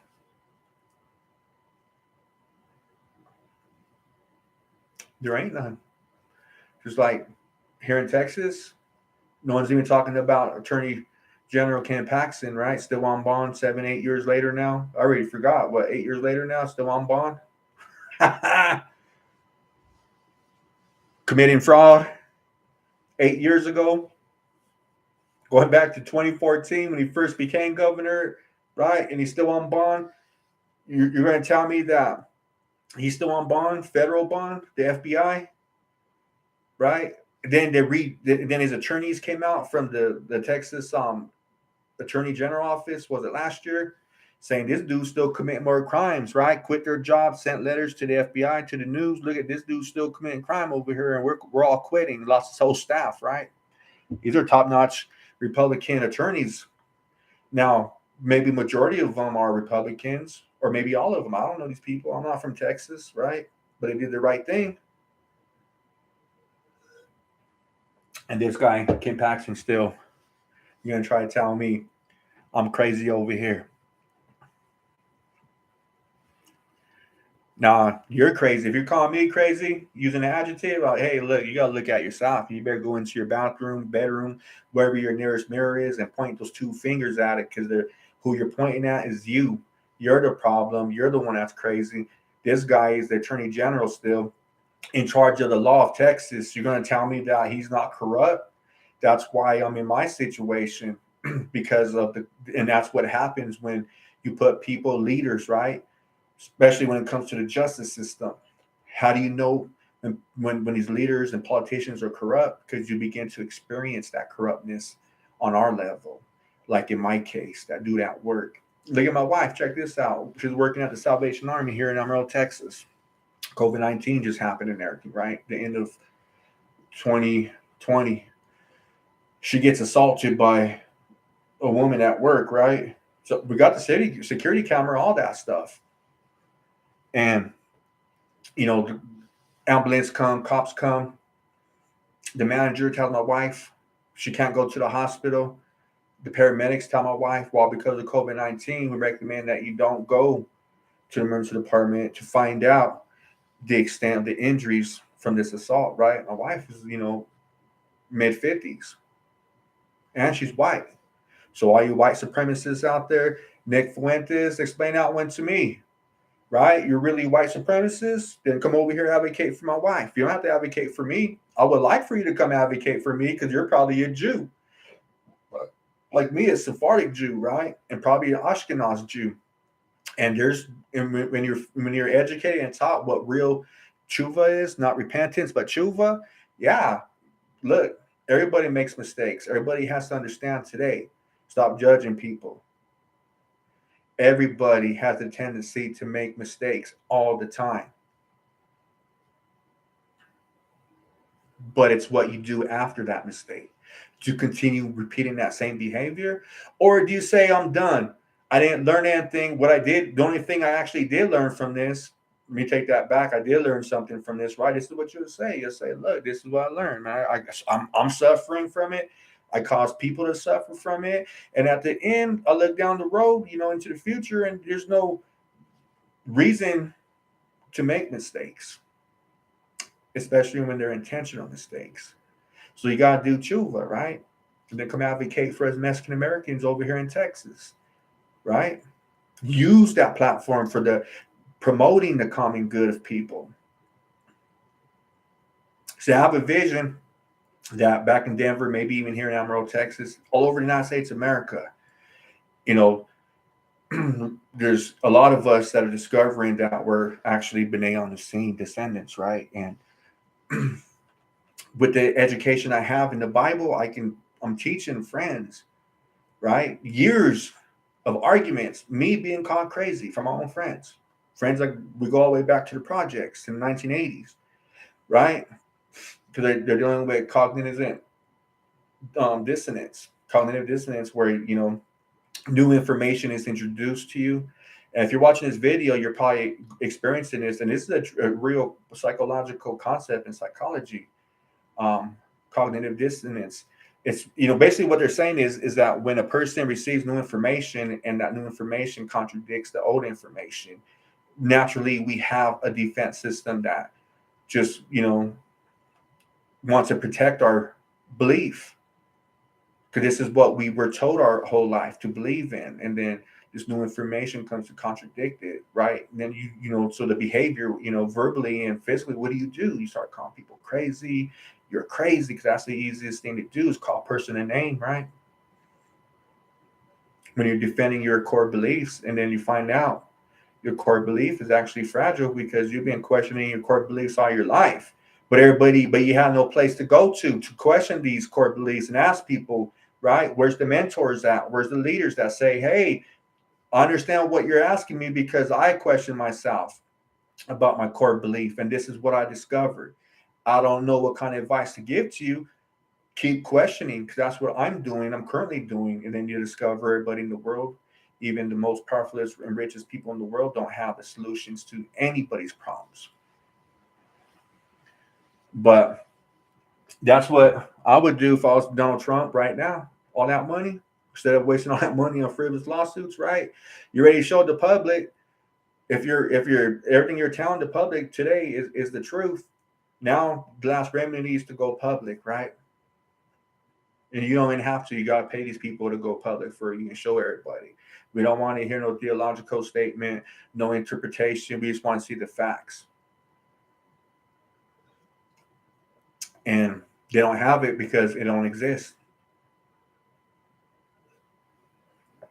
But that's the relationship between Donald Trump as American president and how I ended up in my situation. Yeah, dang right. I truly am convinced. It's not a belief. I'm convinced that rhetoric, that hate speech he was saying about legal immigrants, people began to tell me to go back where I come from. That began to make me feel like I don't even belong here. And look at how they're treating me. No rights at all. No protections. Can't even get access to medical treatment. Right? Mental health treatment too. It took all that to get a right person and to be a case manager to say, hey, look, sorry, this is the only way. Because people are telling me this is how Amarillo, Texas is. So that's probably for the rest of Texas. But good thing I'm dealing with conservative Christians. They're these ones here in Amarillo for sure is a cult. So when I got crushed, that was intentional. When I got assaulted, that was intentional. They're like, how is this guy even alive today? Especially because I can prove, I got the evidence, the documents they gave to me. I'll reiterate it once again. For every lie that these medical doctors, Texas Department of Workers' Compensation, the Office of the Injured Employee Counsel, even Mayor Nelson, Ginger Nelson, right? All these people involved. From my employer, my previous employer, to all these doctors, hospitals. Keep in mind, these are now directors of these hospitals are involved in my workers' compensation claim. denying me medical treatment. Currently, right now, the clinic I'm going to I'm trying to get treated. It's 3 weeks later. Back on December 6th, his medical doctor told me he wouldn't treat me until he can get my medical file from these hospitals. But I explained to him, yeah, they have some of these diagnoses, but there's urgent healthcare clinics that I went to that made these diagnoses. I have the PDF file. Can I send it to you? No, you can make copies. I'm having a hard time doing that because when I got 88 pages printed out right now, but the problem I'm dealing with is me doing it under this duress, this extreme duress, this extreme suffering, PTSD, right? And every time I mess with it, it just makes me stressed out. And so I gotta stop. I gotta stop printing. But they won't let me give them this PDF file so they can just see these, all these injuries that these doctors didn't tell me about, that the state knows about. Even Greg Abbott, don't let that guy fool you guys. And Ken Paxton, they know exactly if they watch this video, they heard about this workers' compensation claim. And that's why I said I'm glad this is a conservative Christian city and state where they're in a cult, because now, maybe tonight or in the future, I'll talk about the spiritual aspect of my workers' compensation claim. Because that doctor, imagine that, being crushed concussion. Everybody knows people die all the time. You get cracked in your head, people bump their head and they die. Imagine getting crushed. Crush concussions, bruises to your brain, and this doctor assaults you, right? Knocks you out unconscious. In fact, he even thinks you're dead, because this is how I woke up. This is what I said in my first video. I said, look, what woke me up? This is the same thing I told the Texas Medical Board. When the Texas Medical Board, those doctors asked me, hey, how'd you know you were unconscious? I said, man, because I felt somebody tugging from my phone, like somebody was trying to get something from my hands. And that's what brought me back to consciousness. And when I came conscious, everything was black and I saw stars and somebody's tugging at my hands. And then automatically, naturally, we had a little hand wrestling match, right? We started wrestling with our hands and everything. And then you split seconds. I'm like, oh my God, this doctor assaulted me. I need to let go of my phone because I can't see him. All I see is stars. Everything's black. He just knocked me out, right? Plus, I'm bent forward. He's on the back of my neck and head.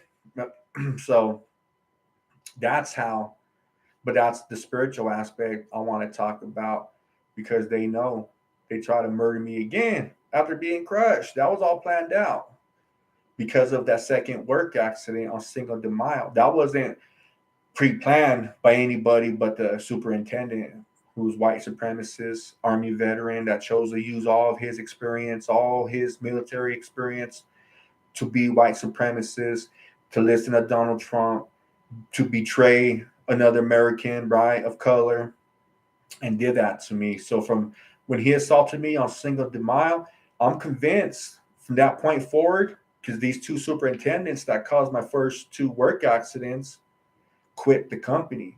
So now the company's left with me, right? Stomach swollen, sticking out. It still does. Losing hours. They're panicking in their mind.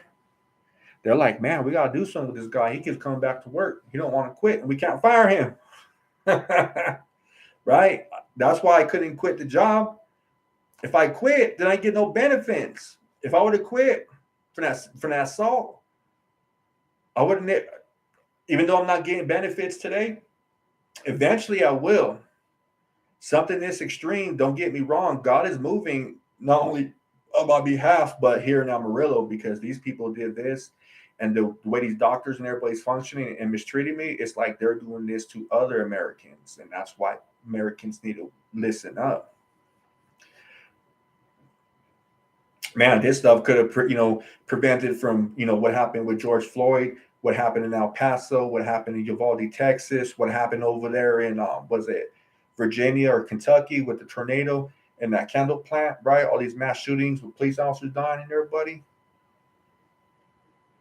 My story, I'm convinced, is supposed to go public. Why? Because look to my left, there ain't no help. Look to the right, there ain't no help. No one got my back. I look forward, there ain't no signs of hope at all. I thought I was going to die. By the time I met my wife, I even told her I might die because of these accidents. Because she went to college for psychology, and I was telling her about the trauma and the shock. I said, what if it's real though? Let's say for some crazy reason this is what's happening to me, and the shock runs off and I just die, right? Then my story goes away, and these people get away with all these crimes against humanity.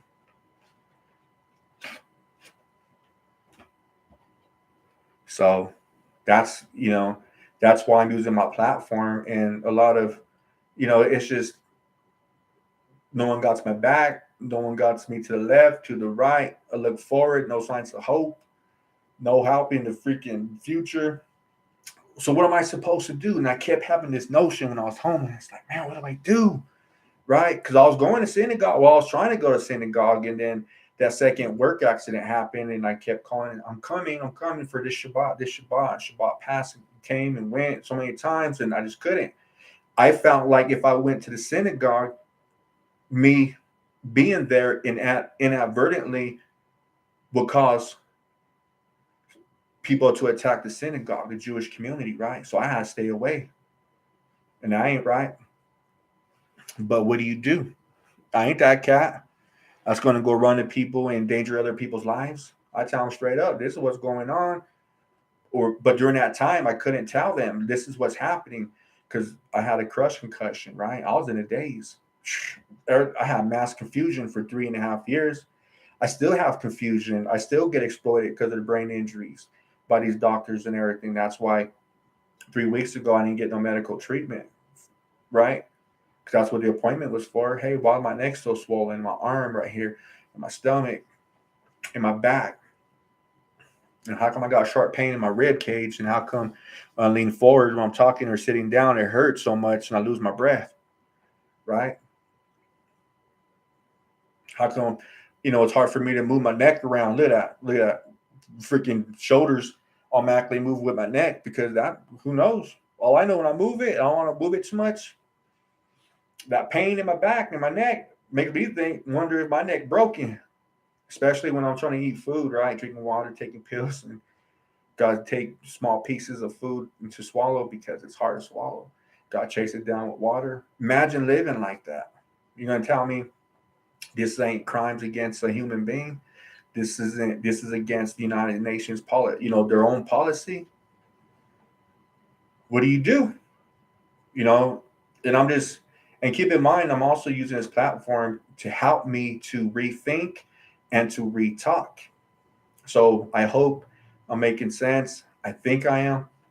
Man, when I would ask these doctors for help, police officers, FBI, I was rambling because my mind was frightened. Because not only did I get physically assaulted, I got psychologically assaulted. I didn't know this stuff was real. I didn't know doctors could psychologically harm you. So, that's where the psychiatrist covered up. That's where this mental health abuse comes from. She said I was bipolar. I was manic because I was just talking like if I just drank, a pot of coffee, strong coffee. I was just talking so fast. Not because my mind, the thoughts were coming fast. It was because the adrenaline for 3.5 years, imagine that. Adrenaline pumping, heart. I used to check my freaking pulse and everything, and it'd be boom, boom, boom, day and night. Boom, boom, boom. And then now I have to go into the environment, right, with psychiatrists and doctors and everything. And so even today, when I go into these places, I have to have other people there, nurses, whoever, right? Like my case manager, she's going to be with me at TPC next week for my appointment too, to talk to the psychiatrist because she sees the brain, the brain injuries. She sees there's something not mentally only wrong with me, but physically. And it's not bipolar, it's the PTSD with the physical injuries. And I already turned in some documents there too. So she probably saw them. All I need is show them one document from the employer that turned into Texas Mutual Insurance Company and the Texas Department of Workers' Compensation, which is called, what is it, the initial cause of the worker's work accident, or something like that, right? And it says on the bottom, he was working, with the crew and around the excavator bucket, and the excavator operator lowered the bucket and crushed his whole body. Multiple injuries, eyes, all that stuff, right? Feel like my left eye sticking out. So she's, these are people with higher education and not as much trauma as me, or no trauma, and they're seeing that, and their own, if they're free people, they have the right to freely critically think about what that statement says. He was crushed with an excavator bucket, heavy machinery at work. Who you gonna believe at that point? And then you look at the document, and I would probably go on the computer and say, is this even real? He might be, committing some kind of fraud here. And you find out it's all real, right? So yeah, so everything I tell her is like, you're starting, she saw it. She's like, yeah, there's that wrong with you. So, because when I go into these examination rooms, I feel like I'm being interrogated now, which I am, because that's what happened in the past. That's where that psychological abuse came. Imagine that, getting crushed, asking for help, and these doctors are screaming, they're yelling at you, they're calling you a liar, treating you like you're a criminal. They won't help you. They won't help relieve the pain. They won't make diagnoses. They won't talk to you like a normal person, like a normal doctor would, right? No sincerity, no sympathy, nothing, no compassion, none of that. These doctors lacked all of that. And it's not 5 or 10 minutes of this. I told you 1 to 6 hours. This was going on with me because I lost my sense of time. After I was crushed, woke up face down in that 3.5 inches of puddle of water, and that's another reason why I think I died out there, and God brought me back to life. I didn't wake up choking. By the time I got to the clinic, 3 hours later, I was still soaking wet. They didn't write this stuff down. It's nowhere in my report. Why? Because they're the professionals. I'm the Mexican Jew over here. I'm a bad Mexican Jew. So they're relying on their credentials over there. They will never hurt their patients. Who are you going to believe? Right? Honestly, ask yourself, who would you believe? Me or a doctor? And if you choose a doctor, then it's true. There's really a such concept as mental slaves, psychological slaves, and there's a such thing as psychological masters, right? People that control people's their own psyche and their emotions. Imagine that. But when I came back to, nobody even knew I got crushed, which is impossible because the excavator operator eyes are constantly on that bucket. And what happened earlier that morning, a few minutes before, half hour before I got crushed, 20 minutes, whatever it was. Yeah. I knew these cats tried to murder me. These guys dragged me 60, 70 feet and threw me in that puddle of water face down. I was gone. Because when you're unconscious, you get knocked out, your body goes limp. You can't tell me I somehow ran after getting crushed in this bucket. I was lowered slowly on top of my hard hat, my body, right? And I somehow crawled over there because I ain't had no scratches on my knees or any of that. Now my right hand was all jacked up, my right arm, not scratches, like if I was crawling. These guys dragged me over there, put me face down in the water because when I woke up, looked back, they were still working. And I realized what happened, and I freaked out. I looked to the foreman across the street at the bridge, the concrete finisher foremans and their crew. Me and this cat made eye contact, so I got up and ran in that direction because my mind was, I gotta get up.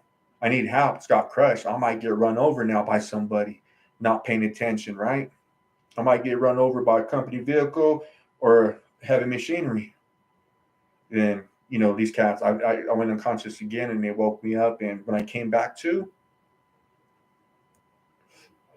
everything was surreal. It felt like I was coming from a distance. Like these people were inches away from me, touching me, tell me where, and I could still hear them.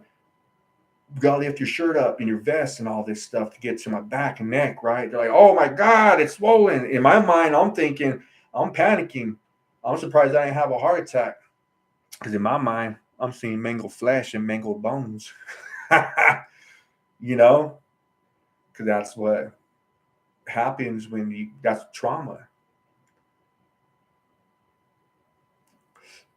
But check this out. This is when I look back, this is where I start seeing that I lost a sense of time. And it felt like mentally I was coming back from a distance. Even though I'm awake now, everything looks surreal, everything's blurred. My body just feels freaking tight. And people are literally touching me. I'm inches away from human life. But mentally, I feel like they're freaking hundreds of feet away from me, right? That lasted for 3.5 years. Now it feels like I'm coming back into reality, like I'm present here, but that sense of time. It took 3 hours for these people to take me to an urgent healthcare clinic. Nobody called 911. I couldn't call 911. No one, only a fool would ask me, why didn't you call 911 if you had your phone? I just got crushed. Have brain injuries, catastrophic injuries throughout my body. Let's see if you call the cops, right? This is where I figured out 4.5 years, you know what? We all need each other. So there's no point to be game banging and game banging politics, right? Republican versus Democrat, white supremacy, overall people and everything. Don't get me wrong, people want to keep playing the games and the Republicans win and it becomes a white Christian or nationalist freaking country and nobody want to help me. Yeah, you know what? I'm changing my last name to my mom's maiden last name, Heil. Come over here talking about Jeffrey Heil. Erase this YouTube video, all my TikTok videos. What are you talking about? Yeah, I can read the biblical Hebrew. Jesus Christ is all over in there. They actually, the Jews are wrong and everything. Keep playing around. Don't get me no help. That's what I'll do. Just like I chose not to do this education years ago was to go into a church or to a Messianic synagogue. Imagine me, right, comprehending these languages and stuff and studying these languages, and I could have went and made millions of dollars. Dogtown Christians, right, in the church. I'm an ex-Christian, but I'm a hardcore Christian. I'm an ex-Roman Catholic. I was Christianized, like all my siblings and my parents, right, grandparents and great grandparents. I was baptized when I was like a week old probably. With my cousins, they're my twin cousins, and my brother D. But I could have, used this education. Even today, I'm gonna go up in the church, telling the story. I saw Jesus Christ. I saw God. He is God. I saw two thrones, or something like that, right? I could have. Why not? George Santos is doing it. That dude's doing better than me. That dude's a multimillionaire. Now he's a politician. Why can't I do it? Because my conscience knows this is all from God. I can do it, but at the long run, God's in control. Just like right now, I'm alive because of God. No medical treatment, mental health abuse. I'm only existing today because of God is allowing me to exist because He knows back then. Yep, look at this dude's coming around, and he honestly wants to know the truth. So I'm gonna give him the ability. I'm gonna, direct him and make it possible. I'm gonna give him opportunities because to find books and discover a lot of books and take in mass information. And this is the same story from friends back in Denver that I'm talking to. They're actually we're related through our family and everything. My brothers marry their cousins and stuff like that. And this is the same story they're telling me. They took in mass information, but they're stuck in Messianic Judaism. God caused me to jump over Messianic Judaism and go into like Orthodox Judaism, right? That's why I say, yeah, I'm a Ben Prush. But I could have used this education even today. I could be broadcasting right now. Look, this is what Jesus is found in Genesis, right? Or Exodus and Devarim and all this stuff, right? Oh, you speak Hebrew, you're a Christian? Yeah, man, I'm a conservative. What's your name? Jeffrey Heil. I'm a German. But you don't think there's Germans look like me over there in Germany? You guys don't know nothing then. And that's another issue I have. Our own education system and our own news agencies show us images of like third world countries, then you go Google this stuff and you see these people are more advanced than us today in the United States of America. Because look at Geneva over there. Them cats minimum wage is $25 an hour. American money, they're making $49,000 right now minimally to work.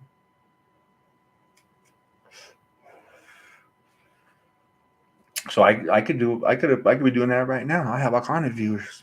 Yeah, I changed my name from Talking Box Show to Jeffrey High.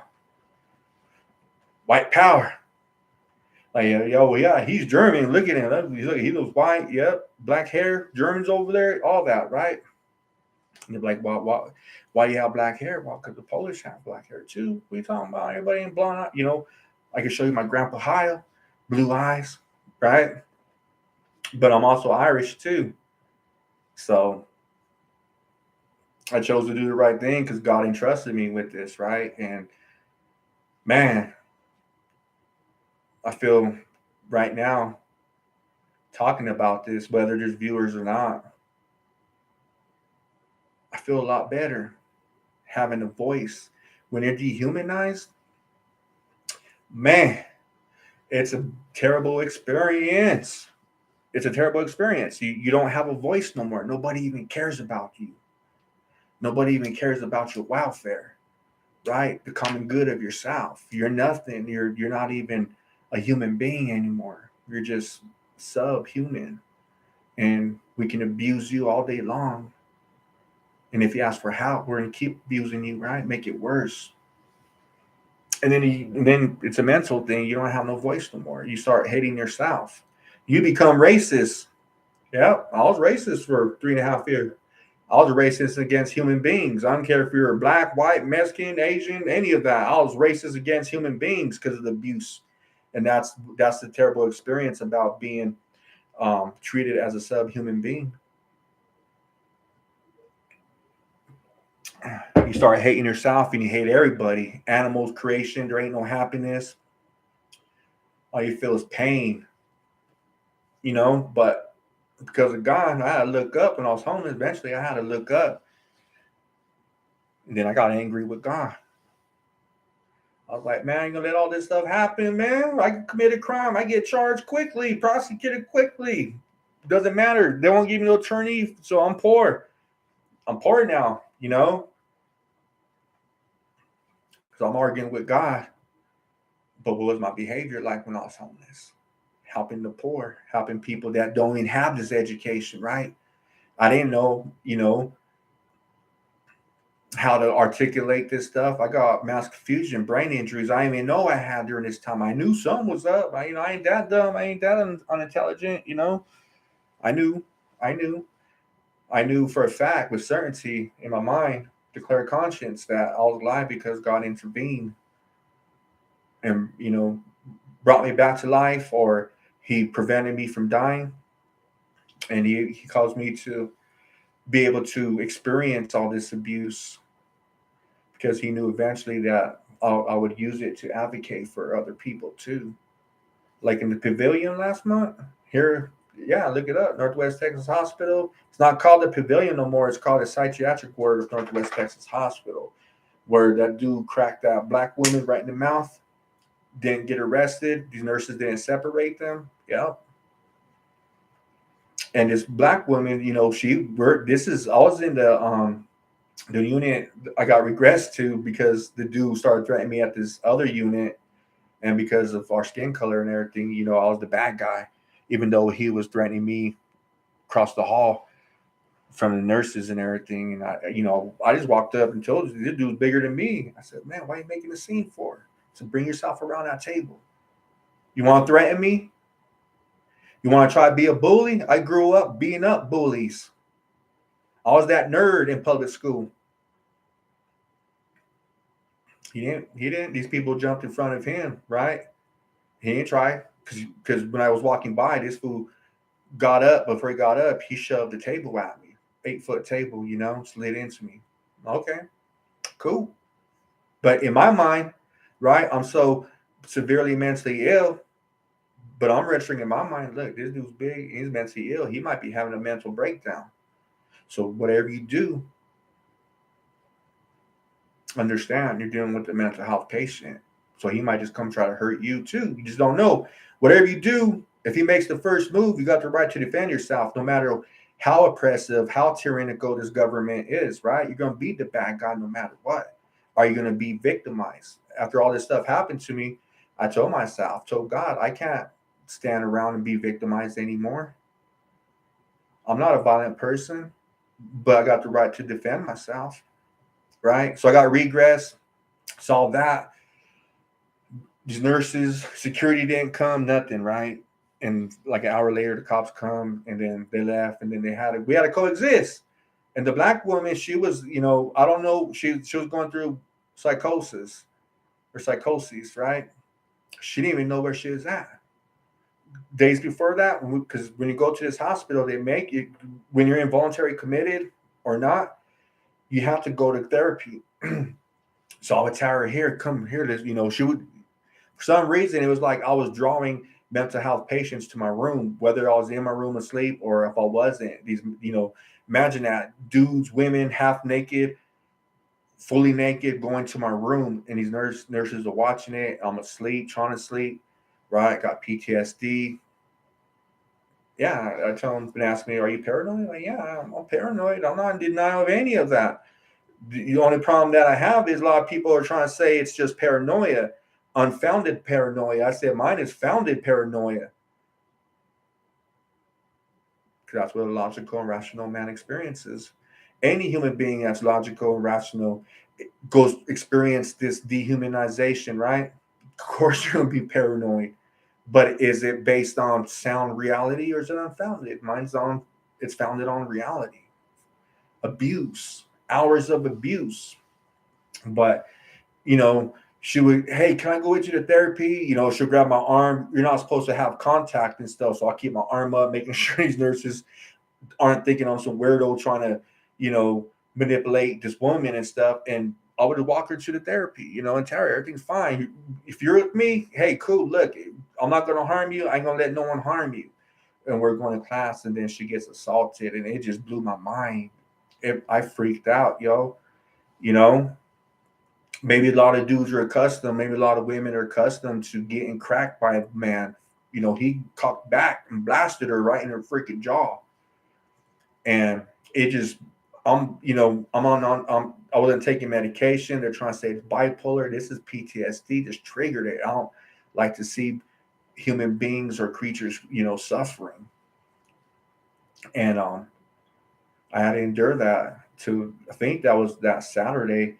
And then Mondays when, finally the nurse practitioners, they're telling me, like, I told them what happened. I was like, man, they're like, you're just a human being.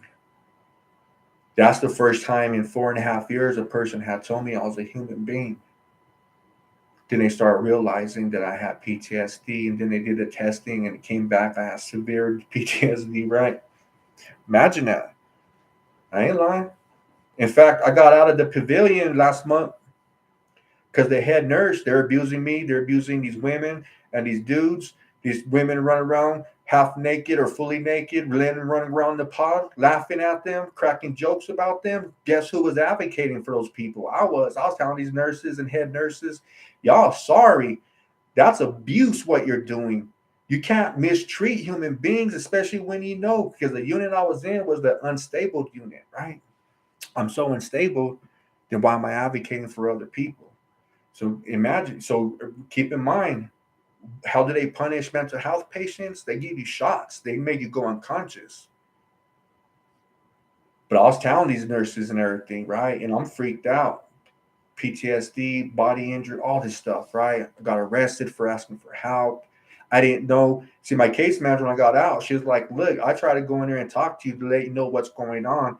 But for some reason, they won't let other, case managers from here or, mental health professionals go in there and see. But they had to get me in there because they saw that I'm injured, severely injured. These injuries 4.5 years later, right? And then mentally I'm deteriorating because when the Uvalde, Texas school shooting happened. So imagine I was telling the psychiatrist, you could do the right thing. You could file unanimous complaints or you can just tell them who you are. That would even be better, because I'm not lying about nothing, because something bad is going to happen here in the United States of America. It seems like I'm the first victim of racism, and recent racism that's dehumanizing racism, right? She didn't do any of that.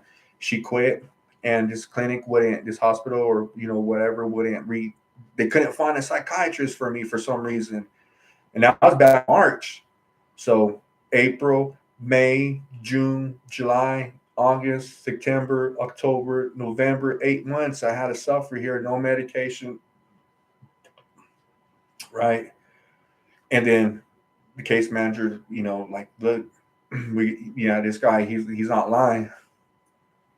And they had to get me in there in order to see, to receive some sort of medical treatment. And now I went to his urgent healthcare clinic December 6th, and this guy's doctor is like, I can't treat you until I get your medical file. Like, man, it's the first time I heard this. You can't examine my neck, see the swollen, the arm, the hand, the stomach, the back, right? Then he also told me, like, based on your drug history that you told us, years ago in 2017, I can't prescribe. I'm not going to prescribe you any opioids because you have a drug addiction and everything. And so remember, I'm going into these examination rooms and I already feel unsafe. Why? Because I'm a big dude, but like I said, who in the right mind goes and fights with doctors that can save your life? No matter if you got abused or not, I acknowledge, I register in my mind that these are different doctors. This is doctor probably has nothing to do. He probably knows these doctors, might be even related to them, but I have to give them the ample opportunity, right? I got to be the civilized guy over here and say, look, he's not part of the problem.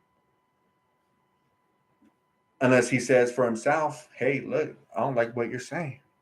I ain't treating you. But he told me because of my past drug history. Now, my drug history. When I came here in 2017, I was dealing with severe depression from Denver, right? And they diagnosed me with bipolar, same place, Texas Panhandle Center. And I kept telling them, look, I kept telling the psychiatrist, this medication you have me on in Denver, they took me off of it because I keep having adverse reactions. So I eventually stopped taking the medication. And once I did, that depression began to go away. I was having the time of my life at this construction company. I was moving up, I was advancing. In 3 months, I was already operating the front loader. That's heavy machinery, inexperience. Imagine that. And then train new employees on heavy machinery and acting as the traffic coordinator, inexperienced, right? But so when I went to the hospital, it's a common questionnaire, right? In Denver, the hospitals ask the same thing too. They're like, have you ever done drugs? Are you dealing with drug addiction right now? Because they in Denver and Colorado and these Democrat states, they try to help you. They don't judge you like they do here in Texas. Okay, they understand these are people that are with higher education. They understand their patients are going to have drug addiction. So people here in Texas and these southern states need to understand these doctors, these nurse practitioners and nurses, when they go to school, one of their courses, one of their, the things they have to learn about and study is that they're going to be dealing with patients that might, have an addiction to drugs or alcohol. And as a doctor, you're told not to abuse and judge and, to mistreat these patients. They're patients. You don't know why they're drug addicts. You don't know why they're alcoholics. You don't know the trauma they experience. What we do know through medical science and psychology and all these different things is that they have some sort of trauma that's causing them to be using drugs to deal with that trauma or the alcohol, or they're just different people like Native Americans that are prone to be addicted to alcohol. That's why you don't see Native Americans as crackheads and heroin addicts and all this stuff, right? The ones I've seen throughout my life, even here in Amarillo, when I did see some, were alcoholics. It all depends on your DNA makeup and the disposition to what kind of drug you're addicted to. So I fill this questionnaire out, and these cats be using that stuff against me this whole time. And his doctor said, I'm not going to prescribe you medication because of your drug addiction. I like, look, I didn't advocate for myself then and there because I had these brain injuries, right? So it takes time for me to process this information. And I processed it last week, and I told my wife, I was like, hey, this don't sound right. This is the first time I remember. I don't remember any other time in my life where in a questionnaire when they ask you at hospitals, urgent healthcare clinics, and they judge you or mistreat you, and they flat out tell you have a drug addiction and they can't prescribe you opioids and stuff. Because the questionnaire, yeah, as a kid, as a teenager, yeah, I tried cocaine, I tried meth. That's back in the 1990s. That methamphetamines back then was called ice. This is totally different. Did I try it more than once? No, I only tried cocaine once. I only tried methamphetamine once, right?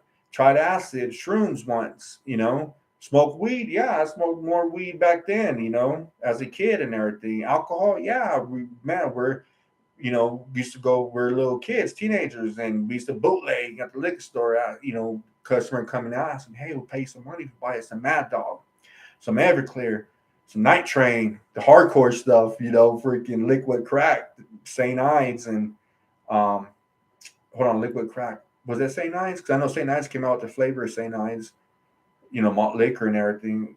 What was liquid crack? If y'all watching this video, you remember back in the day, liquid crack was called um not Boom Farm, but Cisco. You guys remember Cisco back in the day? They called it liquid crack. I never got addicted to this alcohol, mysteriously, and a lot of everybody I know from that time today, they're not alcoholics or drug addicts. But it was Cisco, man. That's Cisco. And I was like 12, 13 drinking this stuff, malt liquor, when I was 11, 12. Um, I wasn't addicted to it, so I filled out the questionnaire. I never had a problem in the past. There's asking and want to make sure and rule out they're not dealing with the alcoholic or drug addict, right? Because I might have medical um, ailments from it, right? That's all it was. So this doctor is like, I'm not going to prescribe you any opioids because of your drug addiction history. Flat out like that. And the dude's Mexican too. I'm like, man, this is messed up. But I'm already unsafe, feeling unsafe, right? Not because I'm imagining that I'm unsafe. I got assaulted. I got psychologically abused and harassed. I even showed a portion of this video on YouTube where the security guard at the JLY clinic, 3.5 months. He said 4 visits, previous visits, that he was watching me and I was unaware. Do you see how I'm being treated like a criminal? Asking for help, receiving no help, being harassed, observed, and watched like I'm going to commit a crime. No due process, right? How come the Texas Mutual Insurance Company hasn't contacted their prosecutors in Travis County? That's another topic for me to talk about on YouTube. Is Texas Mutual Insurance Company, how in 1993 Texas legislation founded this insurance company. I think it's a Ponzi scheme. The main thing, if you look them up today, you'll see that they hand out multi-millions of dollars, hundreds of millions of dollars to employers for having a safe work record. Now, when you hear my story, like my wife got assaulted, denied medical treatment, all that. Then she lost her job because she almost got assaulted again at work because the employer, this is the Salvation Army, Christians, right? Now, the major and his wife that was there, they didn't want to help. Now, the previous one that was there, Major Akins and his wife, those are good Christians right there. He embarrassed me, but it's a humbling experience. He was telling people that, this guy right here, he's the leader of this homeless community. Because it's about how you carry yourself, how you walk, how you treat people. Are you going to manipulate people? I have every excuse at this point to criminalize people, right? To manipulate people because it happened to me, and there's no protection of the law for me, right? My future is looking very vague over here, and I'm in pain. I can just drink alcohol or drugs, commit crime, use people, manipulation, all that stuff. Go to church, lie to them, lie to you at church, right? Jesus is right here. How do you know? You don't speak Hebrew. Do you see what I'm saying? You don't speak the New Testament Greek. You can't read it. You can't comprehend it. The Aramaic, right? I could go like all these other people into the, the Talmuds and everything. And to me, all Jewish writings is a Talmud, right? I know there's, sections and subsections and categories and stuff, but but all Jewish liturgy to me is sacred because I studied the logic. Now, see, here's the thing about me when I read the Bible and everything too. I'm not just reading the words, I'm reading the logic of these words. So, it's like I'm reading the logic of God in the Torah and stuff, the prophets, right? The writings, and then you get into the Greek New Testament, whether it's real or not. What I do know is that it's, a lot of places in the Greek New Testament, and then compared to the Septuagint, it's not the same Koine Greek being used in the Greek New Testament. On top of that, the translations are just off. Um, there are even like English archaic words being used. For example, the church, ecclesia, where it's being used in the Septuagint, kahal, right? Congregation. I mean, who the heck talks like that? Yeah, I'm gonna call up my homeboy today and ask if he wants to congregate, right? Whoever talk here in the United States of America, when has people talk like that? Yeah, come over. We're congregating over here, or yeah, let's congregate together. Let's set up an appointment where we can congregate, right? No, that it doesn't work. The real translation in English should be a community, right? These people are going to a community, and that's what's lacking in the United States of America. Even the rich people, the suburbs, people that have opportunity and stuff, right? Even they're experiencing broken families and broken communities. So all the kids from the suburbs, hey, I understand where you're coming from. I knew this stuff 30 years ago from the kids in the suburbs. Yeah, you might live in higher, better technological or big houses built with better technology, green grass. You're not experiencing environmental racism, but your parents could be shallow, your community, your school is shallow, and you're hearing racist remarks, right? Just being spoken like it's common, right? And you don't like it, but that's the culture you're in, and you're depressed, right? And whatever, for whatever reason, you're not good looking enough, you're not intelligent enough, whatever the reason, right? I understand where you come from in the suburbs and everything, man. And I knew that way back when I was a kid, talking to kids from the suburbs and stuff, but today it's prevalent now. It's everywhere in the United States of America. This is affecting everybody because we don't have a traditional New Testament. If you want to believe in the New Testament, you don't have a traditional family values based on the Greek New Testament. You have a church, you congregate, but you don't have a community that you interact with throughout the week, right? People that hold you accountable for your behavior and what you say, right? According to the laws of God. And that's what's missing here in the United States of America is the mistranslations and the misappropriation of the Greek New Testament, because it's all written about, Pharisaic rabbinic Judaism, which would be Orthodox Judaism today. That's why people have to interpret words, and they don't follow any principles when they interpret, right? They don't comprehend the literal understanding of the Bible when within itself. But I studied the logic of the supposed authors of the Greek New Testament, but I see a lot of errors. It's not infallible. The Greek New Testament, any scholar that's truthful and honest and that's really searching for God, they'll tell you, yeah, the Greek New Testament, it's not infallible, it's fallible.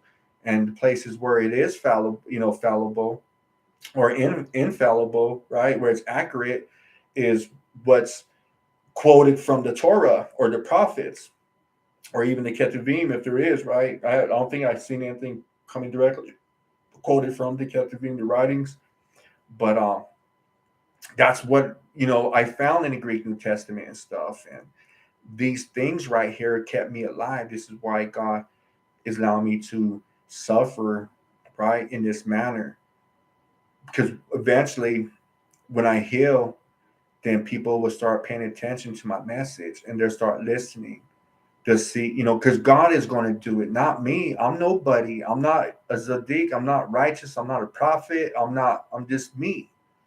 And I'm doing the right thing. And I feel like I have a heavy burden on my shoulders because look at what I'm talking about. This work accident. Look at what I've seen with other Americans here in Amarillo, Texas, and then I'm seeing it across America, right? I have every right to hate police officers, but I know that there's good police officers. Like the cops that came last month and arrested me, right? Because I had a warrant from the judge to be involuntary committed. These guys, there are three of them. These are three men, white men. They could have came aggressive, all crazy, racist, bad, corrupt, whatever, right? Nope. They could have had their guns drawn out. These guys talked to me. I felt safe with them because they weren't talking to me like a Mexican, right? Or my skin color. They made me feel like they're talking to me because I'm a human being and they're there doing their job and they understand that they're dealing with a mental health patient. So they know I need help. And they know I don't know I need help, right? But in actuality, I need help, yeah. So they could have came all crazy and stuff, right? But they didn't. And you know, for the second time this year, I didn't have to ride in handcuffs in a police squad car. Now the first time was back in August. Um, Social Security set up an appointment for me to see a internal medicine doctor. First time, 4.5 years, right? An internal medicine doctor. So I'm doing everything I can, good behavior, all that stuff, right? Going to this appointment because now I get to find out how bad these injuries are. I have every right to hate police officers, doctors, people, all that stuff. I could be drugging right now, doing whatever, right? But I'm choosing not to because that's not me, anyways. This is me right here, the genuine me, the real person that keeps it real, calls it as it is. You're fake, you got to go.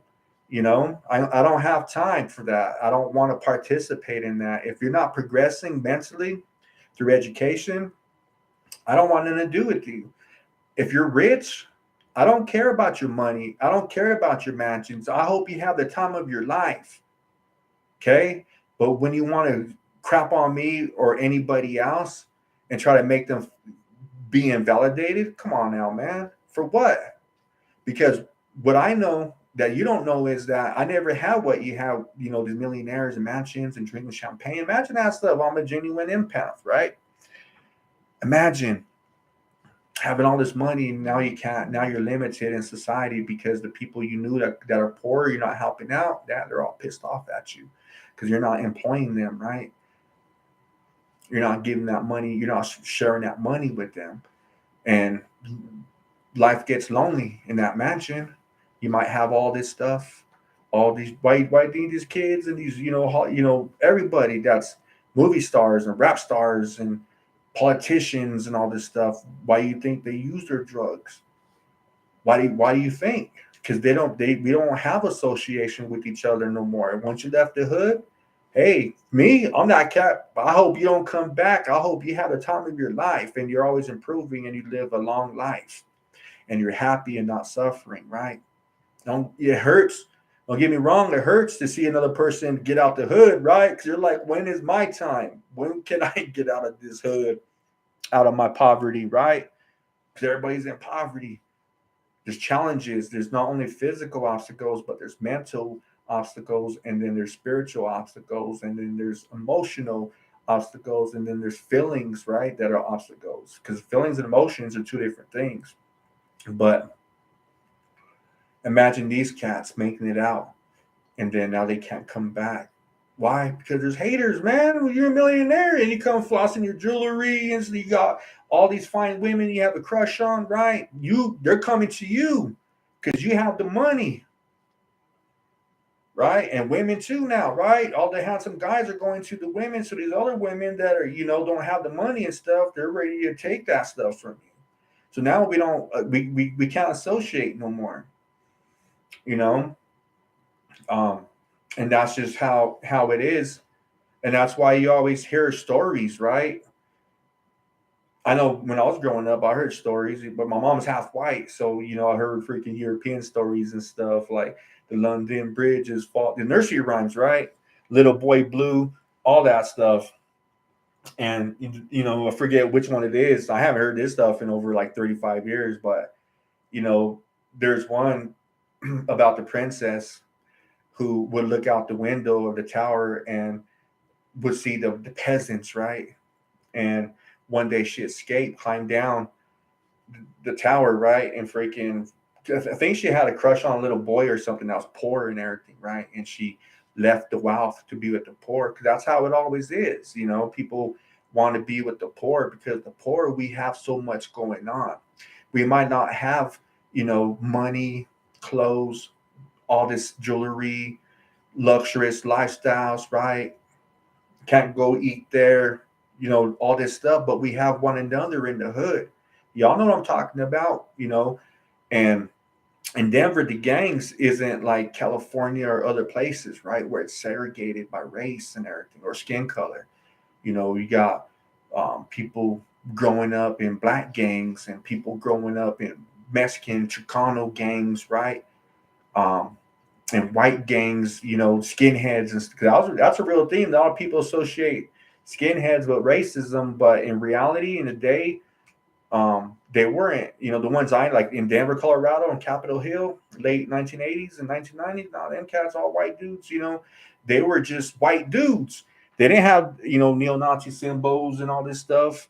They're skateboarders and have their all the rock music, whatever, and they were highly intelligent. And they always talked to me, call me kid. Here comes the kid. But me, I was probably mentally advanced than everybody, or I was more mature because we would talk.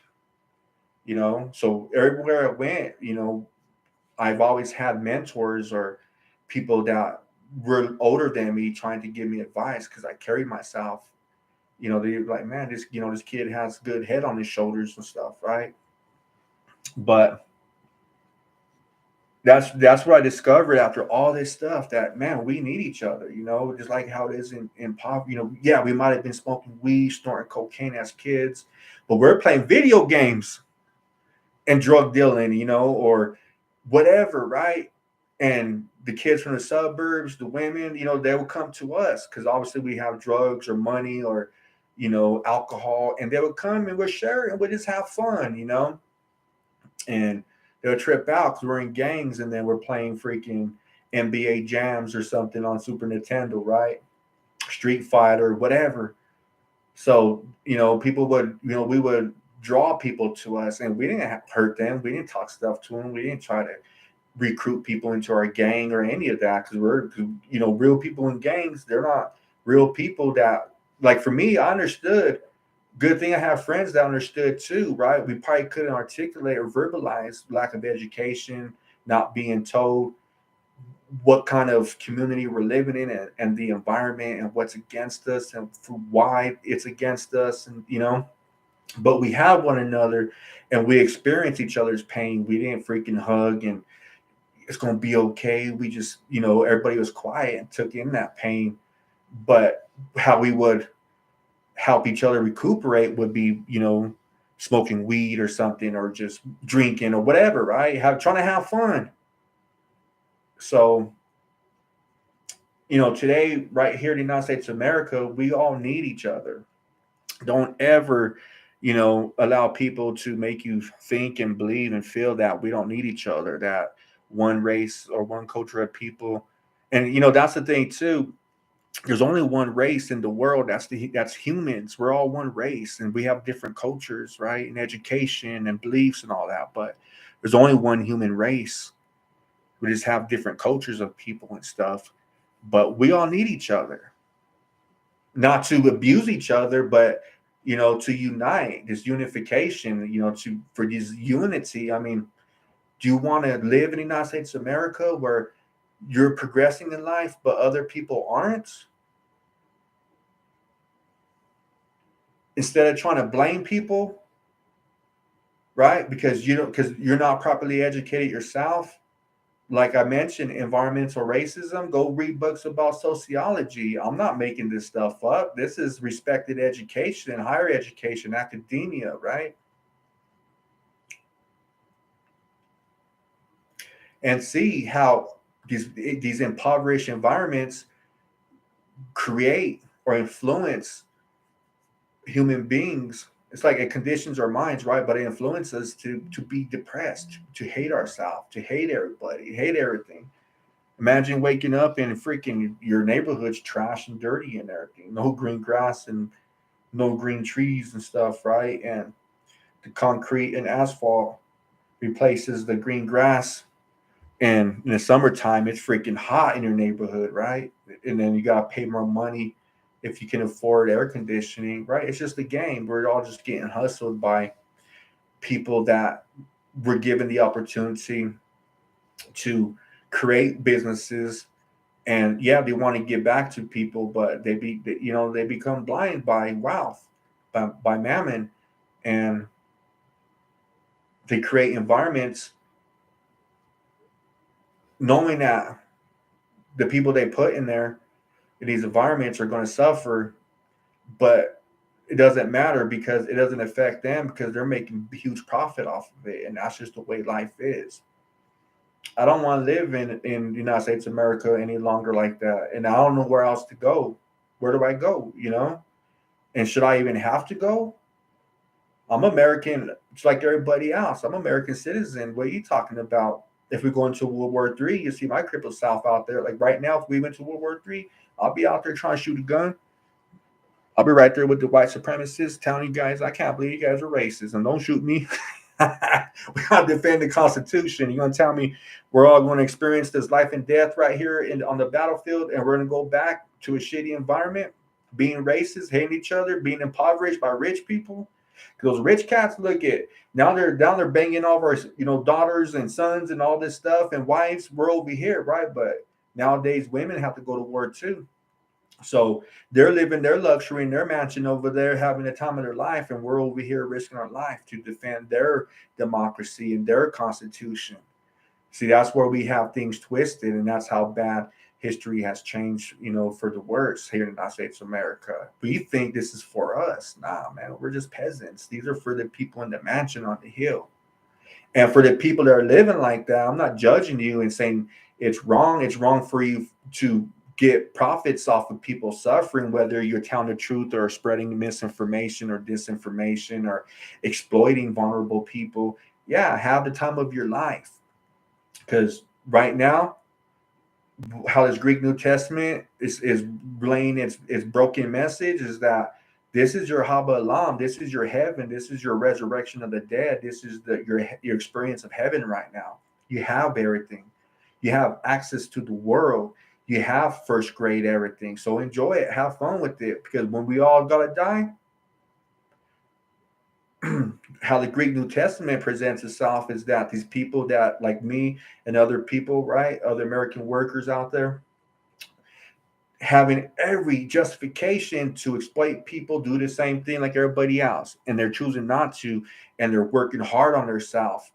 The inner self, right, has to do with your mind. What are you thinking in your mind, and how are you feeling, and what are your emotions, and what's your behavior that you're recognizing that you want to change. And why do you want to change? Just to gain the world, or do you just want to change for yourself, right? Because God said so. God is saying, this is I need from you, you know. And when we die, we're promised to go into this Haba Elam, the world that's coming to us. We're not going to heaven. It's coming to us. This guy, Jesus Christu, that they call Jesus Christ, the King Messiah, right? The Christ.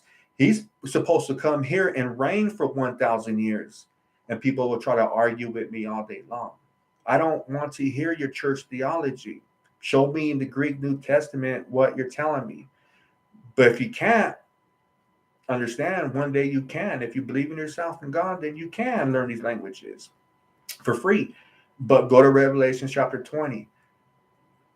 Gog and Magog, according to Revelation chapter 20, doesn't happen until this guy, Jesus Christ, comes and reigns here for 1,000 years on earth from Jerusalem, Israel. And then after that 1,000 year, which is going to be the beginning, just prior to the beginning of the 7,000 year, the Shabbat, right? It's how the Greek New Testament describes the 7,000 year. It's Gog and Magog, right? That's it happens almost 1,200 years from today. So have the time of your life. Have fun, and if you want, I'm not trying to make your conscience feel guilty and try to judge you. I'm not no judge. Ain't nobody, everybody know I ain't no judge. But change your ways, use that money to give back. Don't depend on charity, right? Giving it to these charity institutions that just use that money to fatten their pocket and their family, right? And push policies in the United States of America that hinder all of us. Use that money, I don't know, create jobs for Americans, man. Just because the state law, the minimum wage here in Texas is $7.50. If you're a multimillionaire or a multi-billionaire, create jobs, pay them $20. Like, you know what? I'm going to change my ways today. Why? Because that's just the right thing to do, and it makes the most perfect sense to do it, to give people opportunity, and influence these people. You don't have to influence them in your religion or something, unless you can speak these languages and comprehend them. Then you can tell them something, But create jobs, create opportunities, and be happy in life. Be if don't worry about losing money. If you started off poor, then you know how it is poor, right? Now you're a multimillionaire, billionaire.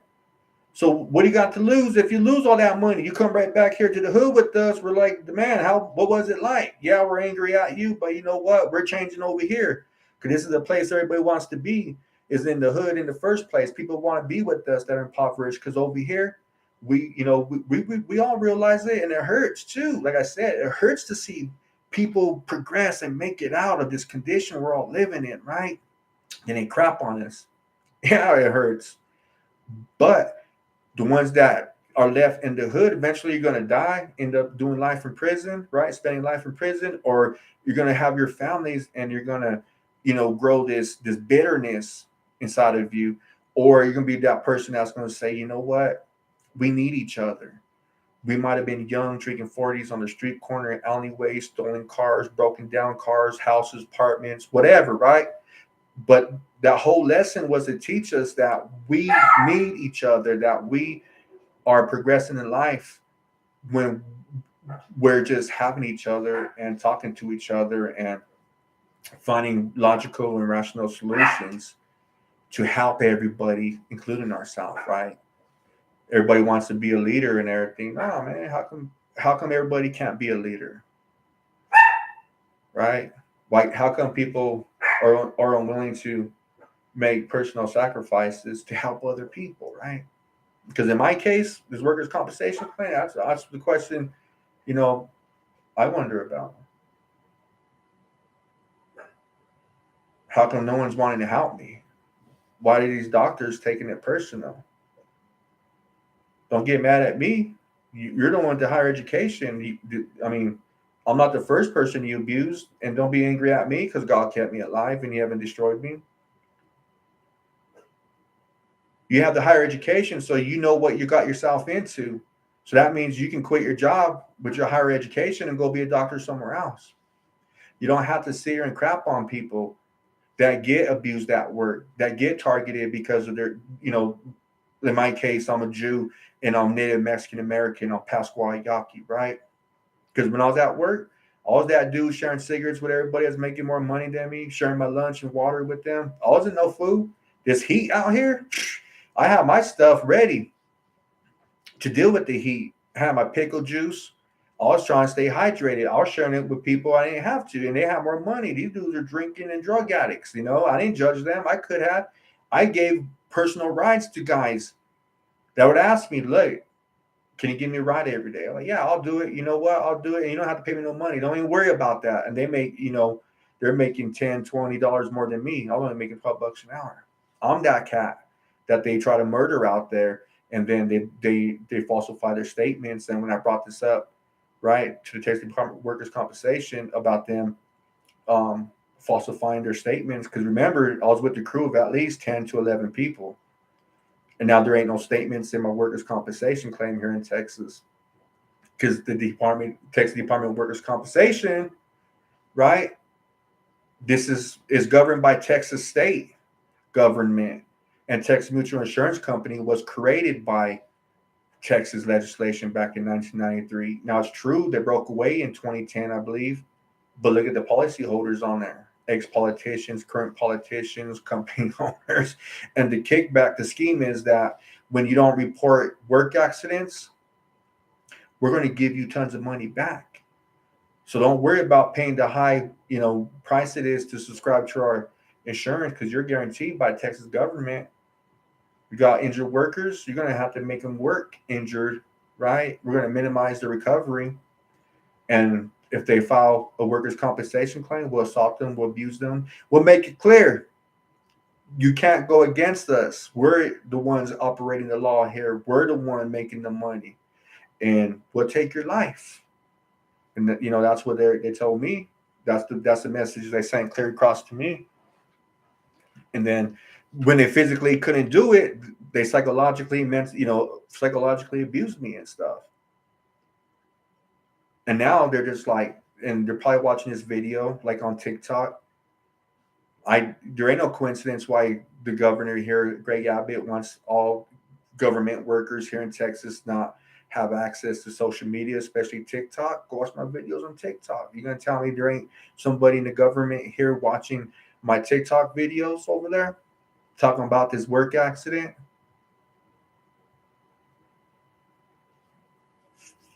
So, but that's what we all need. We all need each other. And one thing that these rich people have for themselves, they can say, yeah, every time I try to help poor people out, they end up manipulating me. Well, you got to use wisdom. I don't know. I mean, you have to figure out a way. And if you can't give back, then just create jobs for people and pay them at least 10 times higher than the minimum wage when it's like $7.50. Right? Everybody wants to live. I mean, people accuse me of not wanting to work, and all of a sudden Mexican Americans, right, or us Mexican brown people, how you want to cuss? All of a sudden we're lazy. But when you go out in society, all you see is brown people everywhere working, right? Nobody wanted to go out there and clean swimming pools for the rich people, right? Cut grass. They didn't want to do any of that, cut trees and all this stuff. Nobody wanted to be out there with their broom, right? Like in Denver, downtown, sweeping the freaking gutters and sidewalks for the rich people at work downtown, right? Nobody wanted to work fast food, except for us. Where there's opportunity, you know what? We're willing to break our back for $10 an hour. It's wrong, but how do we change it, right? When no one gives us any, no one play, we don't get any recognition. That's what it's like living here in America.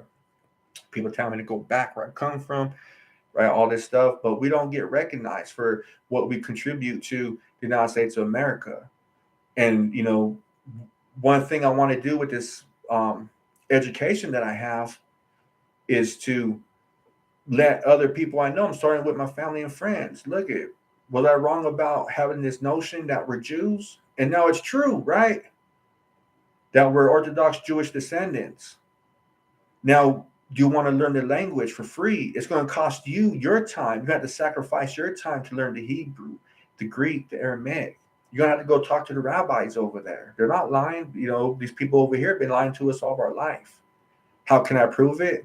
Because I'm willing to take my time away from me to educate you so that you can read in the Bible and tell me what are you reading over there? I'm not trying to lord this over you. You learn these languages so you can help me understand what this Bible is saying. Tell me, what are you discovering? And then we all can progress that way. And that's what I intend to do eventually is, give back to my community and other communities, anybody, but anybody that's going to be hateful and violent and crazy and all this stuff, dog, you got to go. Sorry. I'm getting older. We're all getting older. But we need one another. And the only way we're going to make it out of this is going into this Bible.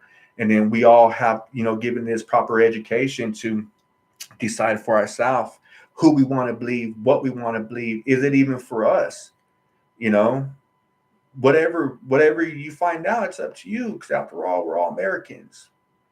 We all get to freely choose who we believe and what we believe in, what we want to say, right? And we understand we say wrong things and everything, and we got to man up because justice comes looking for you. You shouldn't commit the crimes you committed, like these doctors, right? Like Texas government, in my case, and then what I seen of other people being mistreated, right?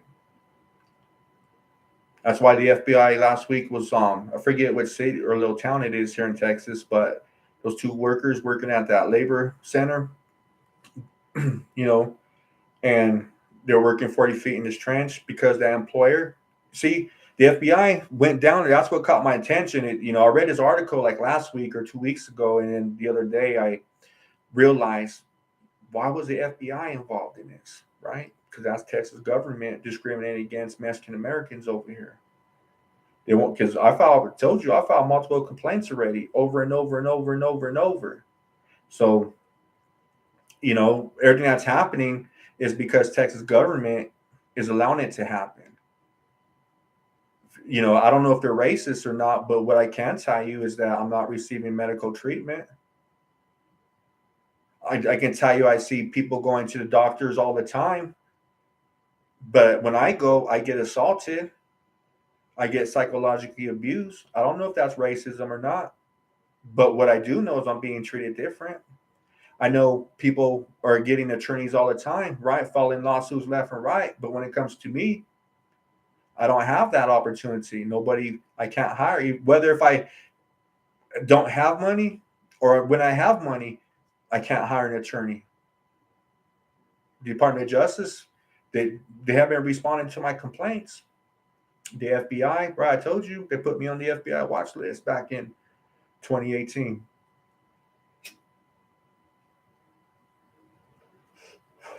Yeah, you want to talk about fear? I'm a man. Ask these military veterans when they go on the battlefield. They tell you they weren't afraid, they'd be lying to you. Everybody that goes to that battlefield is afraid. It's just that you become desensitized after a while if you survive through it.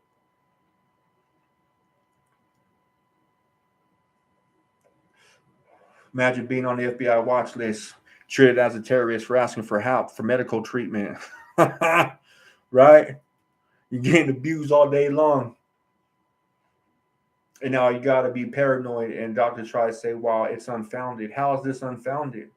When I could show the proof, as I've been doing, right? Showing the proof to these doctors and everybody and everything. You want to talk about fear, being terrified? Yeah. You Republicans over there supporting Donald Trump, they explain to me how they're treating me, a Republican Mexican American over here, crapping on me like I don't have rights. I don't have any rights. The Department of Justice, or how I got on Social Security disability, is because when I went to that clinic, this guy, older white guy, started making racist comments and stuff, and all I told him was, "Hey, are you here for disability?" Yeah, because he was talking about me, looking at me, talking to the people he was there with, and I ain't scream or yell at him. As you can see, watch my videos. I'm intelligent. I know how to talk, and I'm Mexican, and I'm a Jew. A lot of people can't read the Bible in Hebrew, Aramaic, or Greek, but because I'm Mexican, no one gives me no credit. No, everybody overlooks what I'm doing over here, right? But this guy was making racial comments, and I simply asked him. I said, "Hey, are you here for disability?" And he said, "Yeah." I said, "Then you shouldn't be talking how you're talking in the manner you're talking about people that are here for disability, whether they're old or young. You don't know what they went through in life and why they're here for disability. Keep in mind, this is my first time to see an internal medicine doctor. But I'm not going to be like other people and let people condescend, gossip, slander me right in front of my face. Make me feel uncomfortable, like I don't belong here." And what that head nurse do at that clinic? Screaming at me, threatening me, telling me to shut up. I said, "You need to tell this guy. He's making racial comments. He's talking about me. He's harassing me." So she threatened to call the police if I didn't shut up. I said, I don't know who you're talking to. I'm older than you. So call the police then. I'm not doing anything wrong. So that cost me that whole appointment, and everybody that ever applied for Social Security disability and you're going there for physical, right? Who do you know? You'd be a fool to go in there. Either there's only two reasons why you're going to cause conflict in these clinics, or one reason why you cause, or there's two reasons, right? One, you're just crazy, right? You're mentally ill, or two,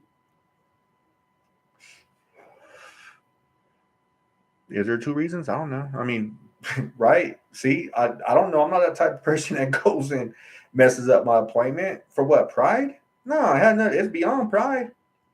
I'm fighting for recognition as an American citizen over here. People have a problem with me because I'm a Mexican Jew. And she called the police and the medical doctor. I know my rights. I said, look, I want to talk to the medical doctor here because he's your supervisor. Because that's how Texas law works. It's the medical doctor that supervises the nurse practitioner, your primary care provider, if he's not or she's not a medical doctor, and the nurses. Right? I want to file a complaint now. And she was only talking to me. And he tells me what's going on. I said, look, this lady's yelling at me. He's making racial comments. You can ask these guys, but there's other Mexicans there, but these cats are sellouts. I tell them, you guys are sellouts. Right? When the cops came, imagine that. These Texas Mexican Americans, they're dealing with a free Mexican American over here. They're shocked. Is what we're going to call us a sellout? Why? Because that medical doctor said I could stay. Even though the nurse was still on the phone with the police, and the police came and escorted me out. I said, what about this dude? And I told these people, you guys are sellouts for not advocating and telling them what happened just now. Because this dude was making comments about Mexican Americans and illegal immigrants on the border and all this stuff, and how young people are faking the funk, basically lying about their injuries to get free money. And he's all like, my knees are jacked up. I can't work. But this dude sure got, after this happened, when the cops made him leave too, he jumped in his truck, drove away. I can't even drive a vehicle anymore. I can't even sit in this chair without being in extreme pain. You really think I can move my freaking neck around to drive a car? I can't even type. I can't even write without experiencing pain in my neck, in my stomach, in my back, in my rib cage, in my knees, right? But this dude jumped in his truck and drove away. It must be nice to judge other people and be racist, be hateful, right? So I don't know if there's two reasons why people would ruin their medical, appointment with Social Security unless they're mentally ill. Right? So I lost that appointment. Stressed me out. I wanted to cry. Not for the money, not for the insurance, just because I was going to see a medical doctor, an internal medicine doctor. I'm going to find out after 4 years what these injuries are, why my neck is swollen, why my stomach is swollen, why my back is swollen. How bad are these concussions, right? Because they're really crush concussions. That's what I always heard about. And I ain't do nothing wrong but advocate for myself. And when I told these Mexican Americans they're sellouts, guess what they did at the end when the cops came? They heard me telling the police. The guy said, look, I didn't hear that, but I heard him saying this. And looking at this guy. Do you see? When you do the right thing, no matter what it costs you, when you're willing to sacrifice your life for the right thing, when you're a man or woman or a kid that stands on the principles, yeah, you're going to suffer. It's going to cost you. But that night I went to bed with a clear conscience like I have in the last 4.5 years. These doctors, health professionals, Gray Abbott, Ken Paxton, Donald Trump, they don't go to sleep. They're taking drugs to go to sleep. Because they're doing the wrong thing. Eventually, your conscience starts judging you at the end of the day. And I go to sleep. Wake up. Right? Go through my night terror from post-traumatic stress disorder. Wake up, ready to fight or flight. Can't stop it. What am I doing wrong? Oh, because I'm Mexican and I'm not a human being. I'm a subhuman being. I got dehumanized. I can't even tell a person I got crushed with an excavator bucket without people having a similar story. right? And because I know how to talk intelligently too. Yeah, coming from the hood and all that, people would start thinking you're weak or something, right? So now you put me in a position to where I have to demonstrate. I'm probably the last person you want to disrespect, right? Because I don't have to use physical violence. I can use psychological violence on you. Because I learned it from these doctors too. But that's where God had me in my Bible studies, reaching out, revisiting psychology and everything, right? Trying to figure out how, why. Why, at the end of the day, you can hear the rabbis, that's just the condition of man, right? And that's the challenge that we're all faced with every day is doing the right thing. You can't tell me right now you're out there commit crime or commit crime in the past that you desire to do the right thing because you know it feels better and it promotes the common good for everybody. That's where I want to live. That's the United States I want to live in, where everybody is being equally treated, equal opportunity, right? We're using our tax money to give back to these broken communities that were created broken in the first. People are so uneducated in American history. Why do you think you see colored people, Mexicans, right? Blacks, Native Americans in these major cities coming from these broken communities, like Marjorie Taylor Greene, being a puppet for Donald Trump and just repeating that same hate speech, trying to blame the gangs and drugs on us, right? That's what the government introduced to us. And if you know American history, the reason why our parents were here in these major cities and our great, all the way to our ancestors, they were fleeing persecution. They were offered help over here in these major cities by Republicans and Democrats that were non-racist. These white people risk their lives to protect us. They can only do so much. That's why we're right here in these major cities, and that's why you guys, over there in the suburbs, go look at what the President Roosevelt did. And I think this is the first freaking what's it called? The American infrastructure bill that he passed in the 1950s. You hear these Christian pastors that are white bragging about how their first house they bought was $14,000. What do you think they got? Why do you think they're able to? Why do you think lobbyism should be outlawed here in the United States of America? It was the same lobbyists that pushed policy for white Americans to receive this, low new houses, new communities for dirt cheap back in the 1950s.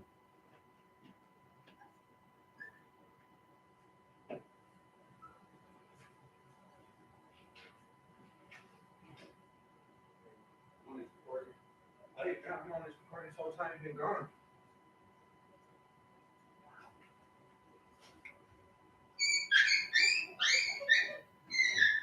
You guys hear that? That was my wife right there abusing my dog. You hear him screaming for his life? No, just joking. But yeah, that's why people need to be educated in American history, not to sit there and use that information as a weapon to judge all white people. Hell no. Like I just already talked about, there's good people and bad people in every culture of people. And when you get this information, you're not supposed to judge people and make them feel uncomfortable and try and make them feel bad. They had nothing to do with it. As far as we know, their great grandparents were in the American Civil War, like Liz Cheney, right? Republican, did the right thing. And now people voted her out of office for being a Republican, right? Protecting democracy, doing the right thing. And we found out that her great grandparent, he fought in the American Civil War against the Confederacy. So that's how I know everybody's not racist, and that's what kept me afloat too. I know God's involved in this. I don't know why he's taking so long, 4.5 years. But look at what I get to experience now. People telling the truth, taking pride and honor, going public and saying, look, my great grandpa fought against the Confederacy. He volunteered. He didn't have to. Shoot, the way everyone's, disrespecting white Americans across the table now, their great grandparents should just freaking join sides with Confederacy and we all would have been enslaved today, right? But see, the point is, When you receive higher education, what are you going to do with it? Just because a lot of people, majority of people, are doing the wrong thing with it, exploiting people, making money, living in luxury. But when we all die, we're going to have to answer to God. And I know people today are, don't believe in God, but that's against history of the world. When you look at these ancient civilizations, every one of them understood there was a God or gods, right? Everybody acknowledged that was the fabric and the core belief of each civilization that's ancient. They all believed in God. They just, understood it differently and everything. That's how I know the Jewish people, when they say the Torah was given to them and everything, and it's real. Why? Because that's the only religion in the world that says, look, there's only one God. Jesus Christ ain't God. Nor in the New Testament it says he's God. Now, the scholars intentionally mistranslate to say that, to, literally say he's God, or, stuff like that. But when you look at the Greek, it doesn't say that. It makes it clear. And the way the Greek New Testament works is, right, it talks about the word, the God, the word. Doesn't make sense in English, but it does. All it is that it's using an article, or a definite article, right? The, too many times. We don't say the man or the Ohio or the George went to the store to buy the groceries, right? Because those are all nouns. Groceries is a noun. Food, right? The person by his name is a noun. And that's the way Greek New Testament works. And that's in Greek, when you comprehend it, it's saying, look, I'm talking about, that's important important subject right there, that noun right there, right? So it uses different expressions in Greek, tos, to, ho, and that's how it works when it talks about Jesus Christ and God and the Word and the law of God and the person, because they're all important in the Greek, the ancient Greek language. It's specifying, yeah, these are all important nouns we're talking about, right? But this is the main noun I'm talking about right here. And that's how Greek works. And when they translate it, they just intentionally mistranslate it because they have to validate the church religion. And, you know, I'm an ex-Christian and everything, and maybe they're not intentionally mistranslating it. Maybe I have it wrong. Maybe they just don't comprehend the Greek New Testament, because that's ancient Greek. Then when you hear the stories behind it, more likely is written by the Hellenist Greek Jews, because after the Jewish Roman War, after 70 AD, and when the ancient Roman government destroyed the temple, the Bet Mikdash, right? What happened? They outlawed all Hebrew Aramaic writings. So this implies that, yeah, one time, the New Testament probably was written down in Hebrew Aramaic, but because it got outlawed, the language within itself in Judaism, right, can't go against the Greek. And that's why the Greek New Testament is not only Greek, it's actually ancient Latin language being used too.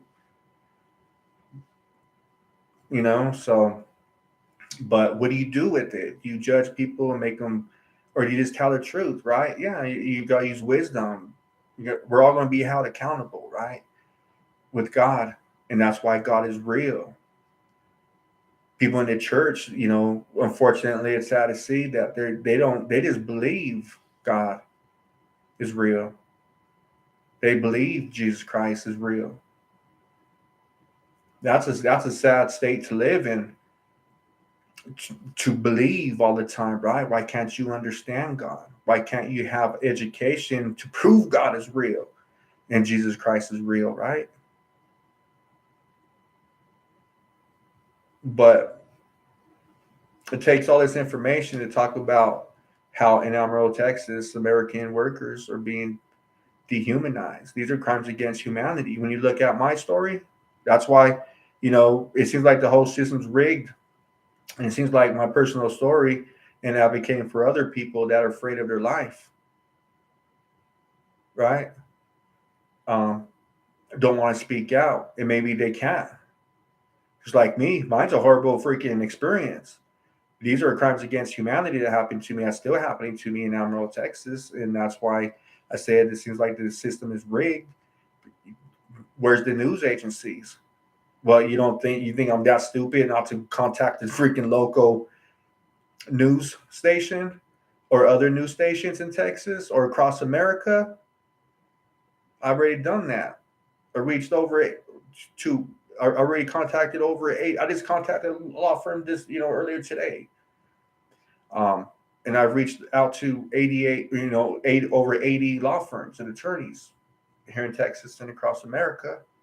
Nope, nope. See, at the beginning, these law firms were telling me they can't help me. They don't represent clients in this manner, right? Because I'm talking about freaking civil rights violations, attempted murders by, a doctor now and at work, and Texas Department of Workers' Compensation knows about it and they're allowing it to happen. And Texas Mutual Insurance Company that covers 40% of insurers here at work, right? Employers, 40% of the population here, right? And it's a Ponzi scheme. It's a scheme where if the employer the employers are being told, look, Texas legislation is against American workers, so you don't have to follow the OSHA laws because we are Texas, right? In these people's mind, they think that they're going to succeed from the United States. They want to.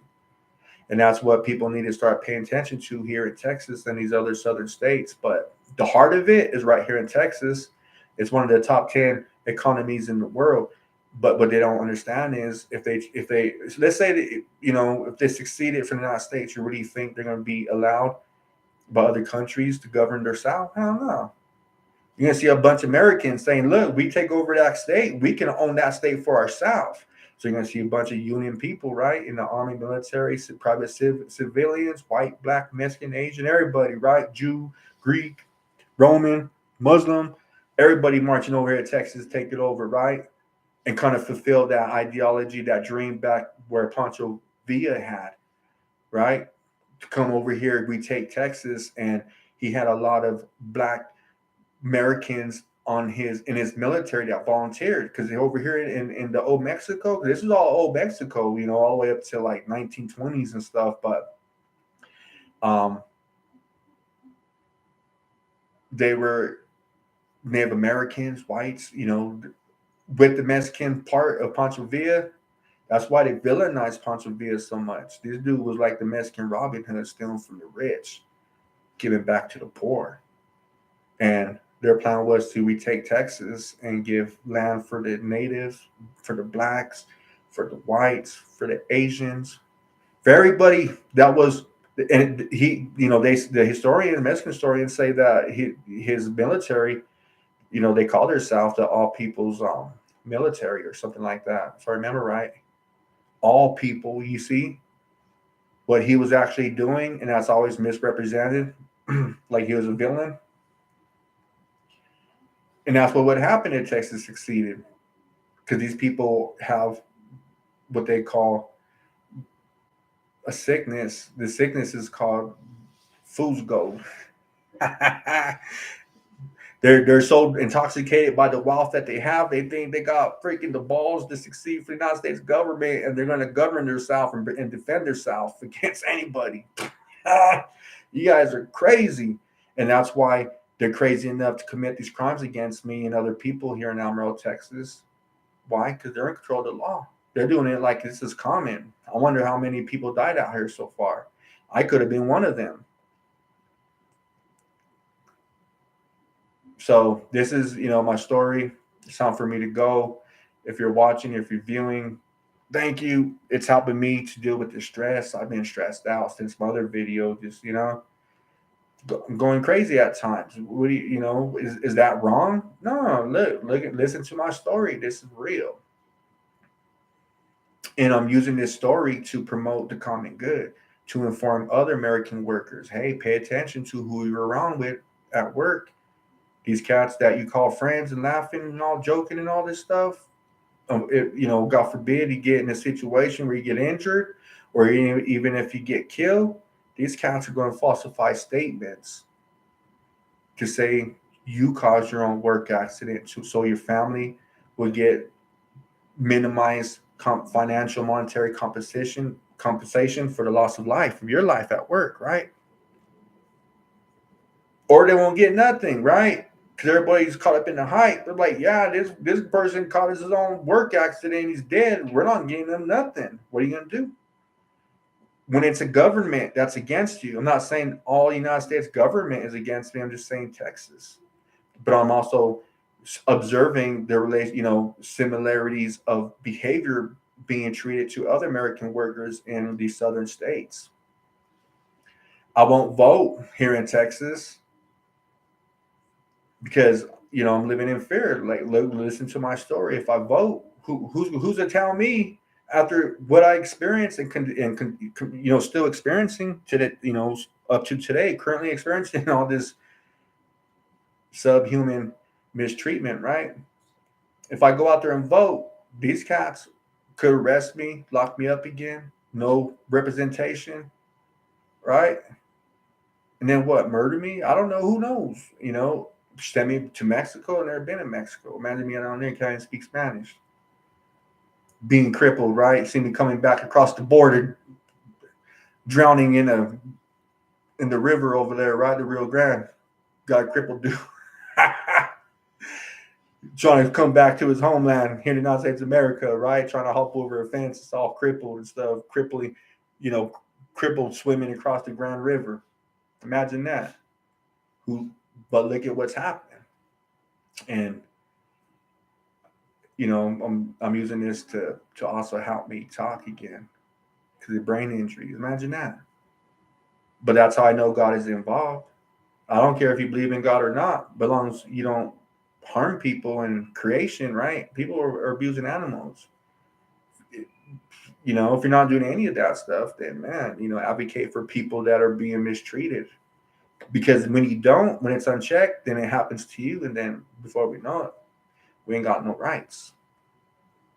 We'll all be right here telling each other we should have did the right thing a long time ago, right? But long time ago, long time ago. Now we're all enslaved. And the way everything's happening here in the world is like, man, everything's confusing, right? That's why I promote people to be independent researchers. Find a subject you want to research, right? It's going to take you some time. Shoot, when I go into the Greek, man, it takes forever for one word. Then you find out there's actually two words in Greek being used, as in one word. And then you got to follow the logic. You got to comprehend the languages. And you look at the scholars and what these people say and how they have it. And they have it wrong. There's misspellings in the Greek New Testament. That's why it's not infallible, but fallible, right? But it takes time. But see, it pays off.